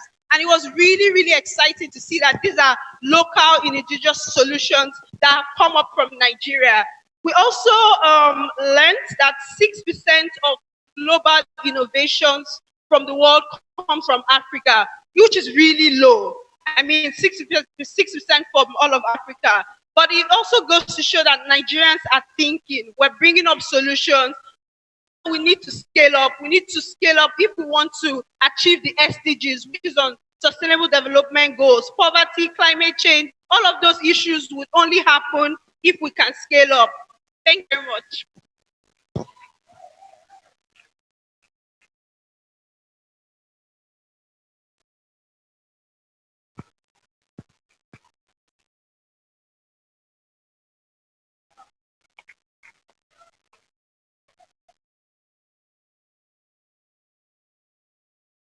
Thank you. Good afternoon. Let me start on the existing protocol and the vibrant young lady that just presented. She was fire. I thought Work Track 5 was the most exciting. And we talked about critical internet resource. Our topic basically was to address challenges of multiple state actor regulation. And a lot of things have been said all day. We like it or not, we do not have the critical required resource. We cannot do everything and anything we desire to do on the internet. And we had very fantastic, knowledgeable, interactive people in Work Track 5. And these are the things we identified. The first issue, we said that the lack of wholesome involvement of stakeholders in policy development. Policy development, wholesome stakeholders. I've heard people talk about multi-stakeholder, NIGF is working on that platform. But it's more as if we are more of consumers than of innovators. Most times, stakeholders wait, especially end users, they wait for policies to be made, laws to be made before they react. So what was said is everybody should be involved. We should look for a better strategy for everybody to be involved, from end users to lawmakers to service providers, education, academia, students, everybody needs to be involved. You need to let your voice be heard, because the sub-theme was internet for the people, by the people, and for the people. So if you say you want to have internet by the people and you're not participating, what kind of internet do you want to have? Then the second thing issue was ownership of policies by regulatory bodies. There's need for regulatory bodies to create more awareness and education to their relevant stakeholders that these are policies and these are frameworks. We also talk of lack of synergy between the federal and state ICT agencies. And this trickles into multi-regulation, some sort. Then a key point that we identified is the drive for generation of funds by agencies.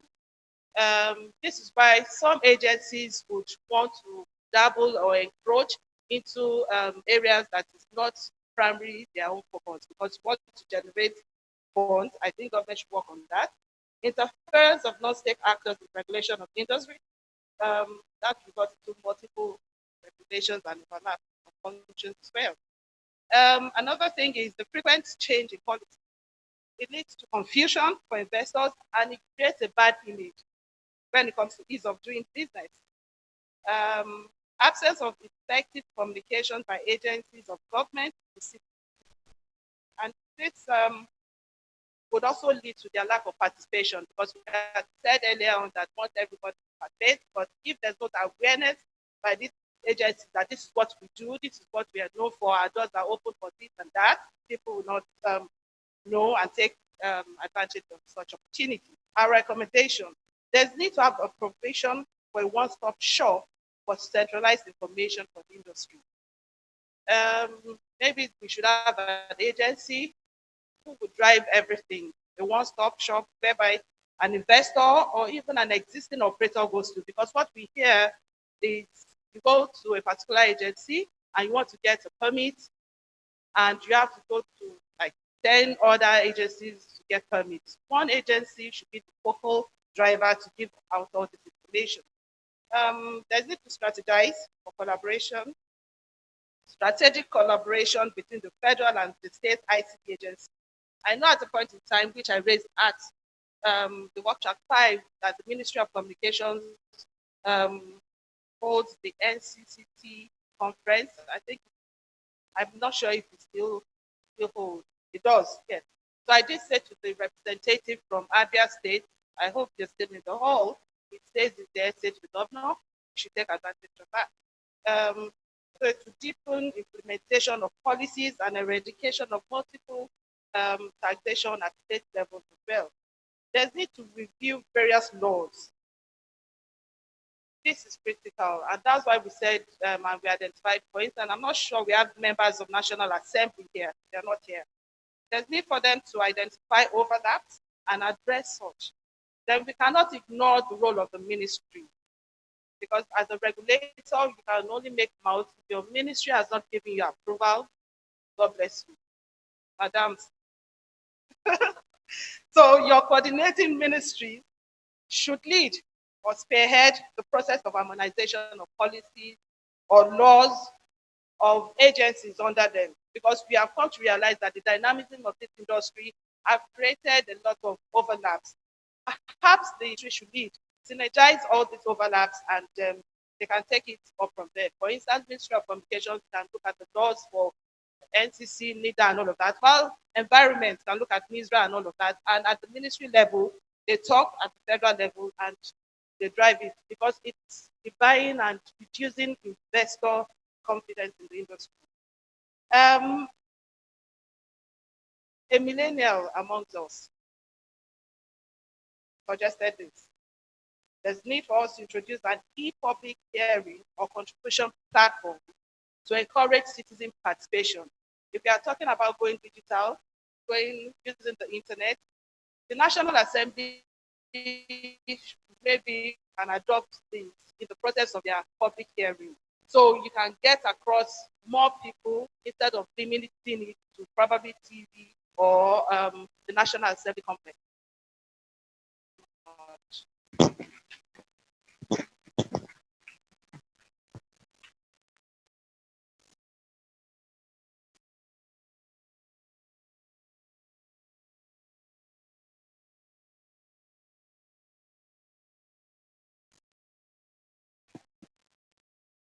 Good afternoon, everyone. Okay, so presenting on behalf of Traxis, we had the topic to discuss engaging digital poverty crisis or development beyond internet access. Our moderator was Mrs. Moni Budo. We had Timi Olagunju, Toyin Oli. We had Toyin Oloni Teru, Adewumi Akimbo, and the repertoires, myself, Halide Georgina, Amaka Eze, Shola Odumola. From the discussion, it was very engaging, enlightening, and interesting. There was enough wealth of knowledge there. We had students, we had multi-stakeholders present, and it was very interesting and enlightening as well. The key point to note from our session was we discussed policy harmonization and objectivity. That's, for instance, the broadband rollout, internet access and use by children, the roles of parents involved in this. The need to move from access to productivity. You shouldn't just be having access to the internet, but how well are you using the access you have been given? You have to be responsible in your use of the internet as well. There was discussion also on the need to prepare regulators to train and retrain people on the use of this ICT tool. And there was also discussion on the need for capacity development. It's not enough for people just talking about these things. We need to train ourselves and build our capacity as well in the use of it. It was also discussed that digital development and policy should be drafted. We should replicate new models for access and productivity. It was also stated that emphasis should be placed on the supply and also not neglect the demand of ICT as well. The need to develop an institute for digital policy and development for research purposes to help government to better work and make innovation thrive better in the country. Also, it was stated that massive open online courses should be introduced. That's democratization of education. People should be aware that you can go online, take courses to educate yourself for this thing.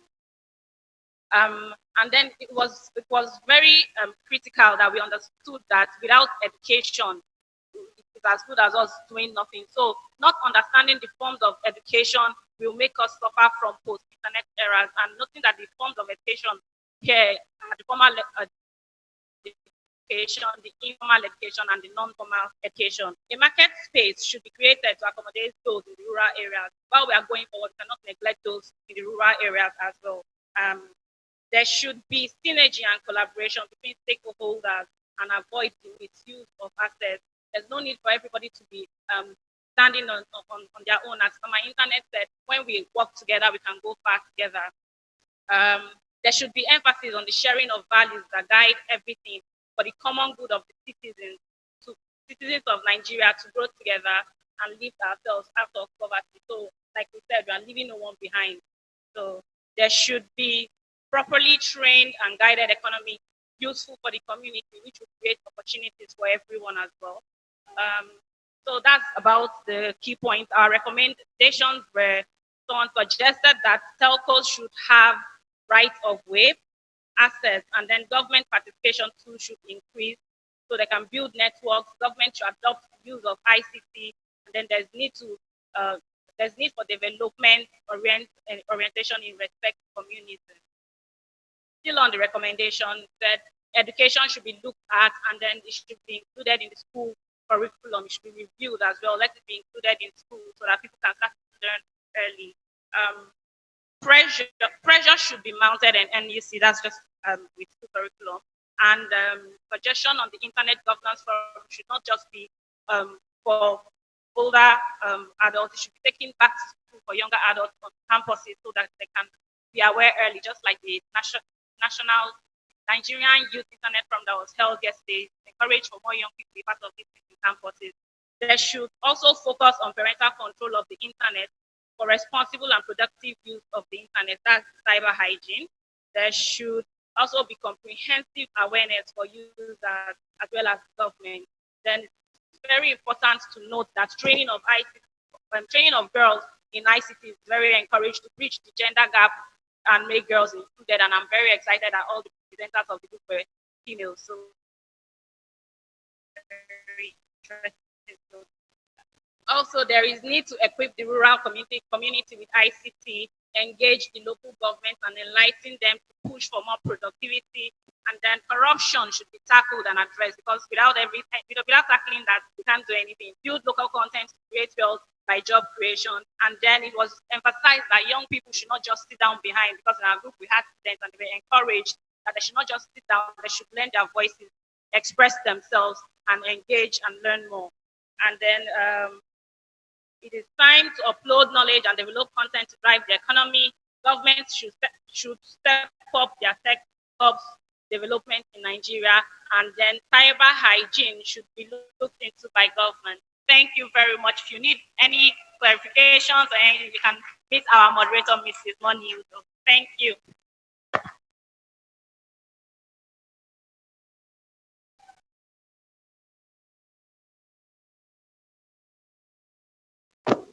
Ladies and gentlemen, we're moving forward, and I would like to make a confession. I have prejudice. I do have prejudice. I'm biased, thoroughly so, but only in favor of women. So clap for them again. Thank you very much, young ladies. Thank you very much. We'll move on now with we have the session on way forward, but I have in the audience the gentleman who walked in a while ago. Again, unassuming, he steals into an event and sometimes steals out of it. I'm asking you to bring forward for a bow the gentleman who runs GBB. He came in while we were here. Okay, I know. Well, in absentia, let us applaud Managing Director of Galaxy Backbone. Thank you. If you're his staff, let him know that he was acknowledged, and we thank him for coming, even though joining us towards the end of it. We appreciate that he came at all. So, session 5, which is way forward, a kind of wrap up and then resolutions. It's my pleasure now to ask the president of ISOC Nigeria, Deole Ajaut, please take the next 10 minutes and do this wrap up. They will appear to be distracted by the ladies. Would you please come? Yes, keep clapping while he comes. That will bring him onto the podium. Keep clapping, welcome him. They will want you here. Leave the ladies alone. Thank you very much, sir. Good afternoon, ladies and gentlemen. They've asked me to talk about the way forward. My name is Deole Ajaut. I really don't know what they've asked me to come up here to do. The tracks have each given their reports, but maybe just in case the microphone was not clear enough when they were speaking, I'll just remind you about the tracks, the different workshop sessions we went through, which again you have on the front page of your jotters. I'd like to just point out a few things that I seem to have picked up during the course of these reports. One of the key things is that it's important for all sectors and all stakeholders to collaborate. It's a recurring theme across all of these issues that have been seen. Another one is that we should not assume that the regulators, the government, or some other person will take care of the issues that have been seen. I was in the track 5, the workshop session 5 on addressing multiple state actor regulations.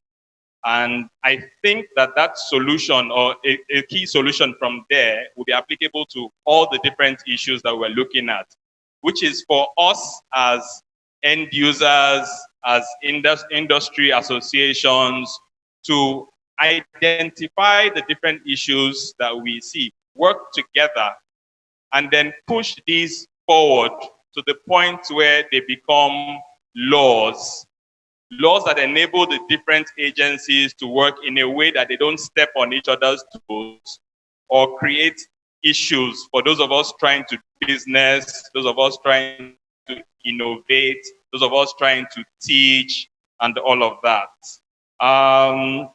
The regular issue about rights of way, challenges in the environment. I like the contribution from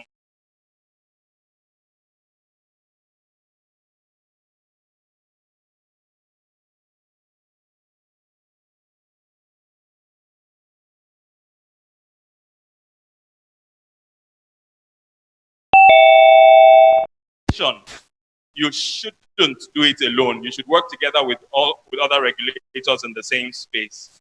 We will be coming together. We have a wonderful team of rapporteurs here, because the only way we could have been able to come up with all of this right after the session. So a round of applause for the rapporteurs, please. So just to let you know and let them know as well, their work is not done. The things that they have on pieces of paper will be transcribing and then using to produce the communique for the event. Time is fast spent. We will try to continue the engagement online so that we then move forward with all of this in a concrete manner. So we don't just end with this and then come again next year and say, oh, we have these other problems, we have these same old problems, and then let's look at them again. We should move forward on these things. Thank you very much, ladies and gentlemen.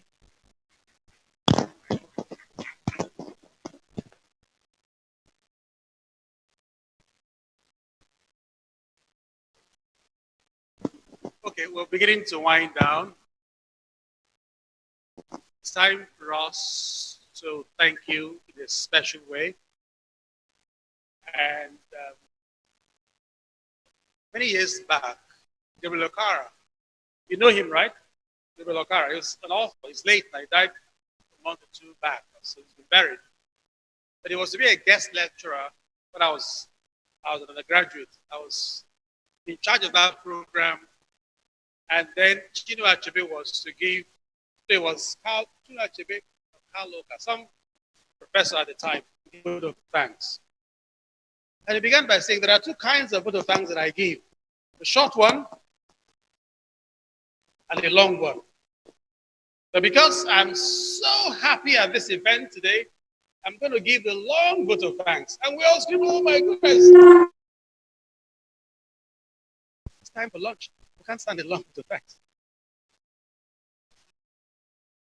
He said, ladies and gentlemen, the short vote of thanks that I give is thank you.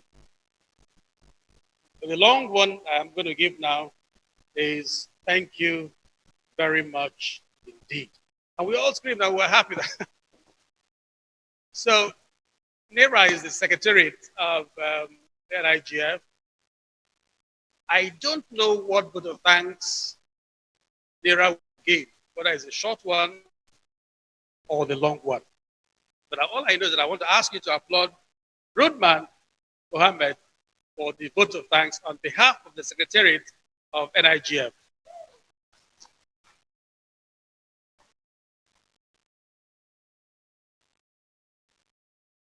For this moment, just has a cap. Secretariat of NIGF.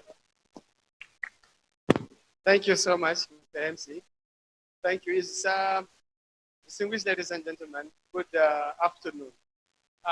It's going to be a long one, because people have, I know, but it's going to be long. Just give me an hour. All right. It's, first, I think, is to appreciate all our sponsors. Ministry of Communications, represented by Mrs. Moni Edo here. Thank you so much. NCC, my sister Tokumbo, thank you so much for all the support. Without you, we wouldn't have made it to this place. Thank you. ISOC, Mr. Dole Ajao, my brother, you have done so well. And other ISOC team, Caleb, you've done fantastic. Thank you so much. The NIRA Secretariat, you know, they are my sisters and brothers. They have done so well. Thank you, NIRA Secretariat. Edith, thank you. Yes. DigitalSENSE Africa, Remy Mweke, you have contributed so much. Thank you. NITDA, thank you so much. Thank you so much, my brother. Thank you. CTDI, all of you, thank you so much. The students of the NIGF school, thank you so much for coming. Thank you. We appreciate you.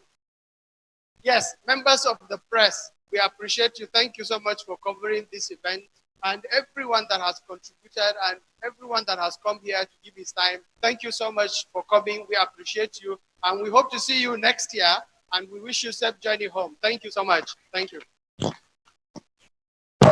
So sorry, I forgot the most important one. In fact, I wanted to do the last one, Mrs. Mary Uduma, the convener. We appreciate you. Thank you so much, madam. Thank you. Thank you. Thank you. When I was a little boy, my grandfather, he had the ambition to become a priest, but he never made it. He ended up becoming a headmaster. But to compensate for that shortcoming, he used to take me to church every Sunday, so we'll sit in front. So there was this Sunday while I was sitting with him in front. The pastor then, vicar, so they called him, had a particular habit. He would end his services with, "Brethren, service is over. You may go, and may the Lord be with you." And of course, we in the congregation will be, and with you also. So I shared this story with some friends at a conference held by Ministry of Science and Tech 2 years back. So this Sunday he came and service had ended, and he came onto the podium and said, "Brethren, service is over. You may go." Just about the time he was to say, "May the Lord be with you," the microphone went off. So rather than say, "May the Lord be with you," ended up saying, "Something is wrong with this microphone." And the audience chorused, "And with you also." Nothing is wrong with me. The microphone makes some noise occasionally. But I think we need to thank also those who have this facility for keeping us here for the length of time, shouldn't we? Okay, so would you applaud Muson Center then in conclusion for this? Thank you so much. Thank you. Now the program is over. You may go, and may the Lord be with you. For the announcement, we need to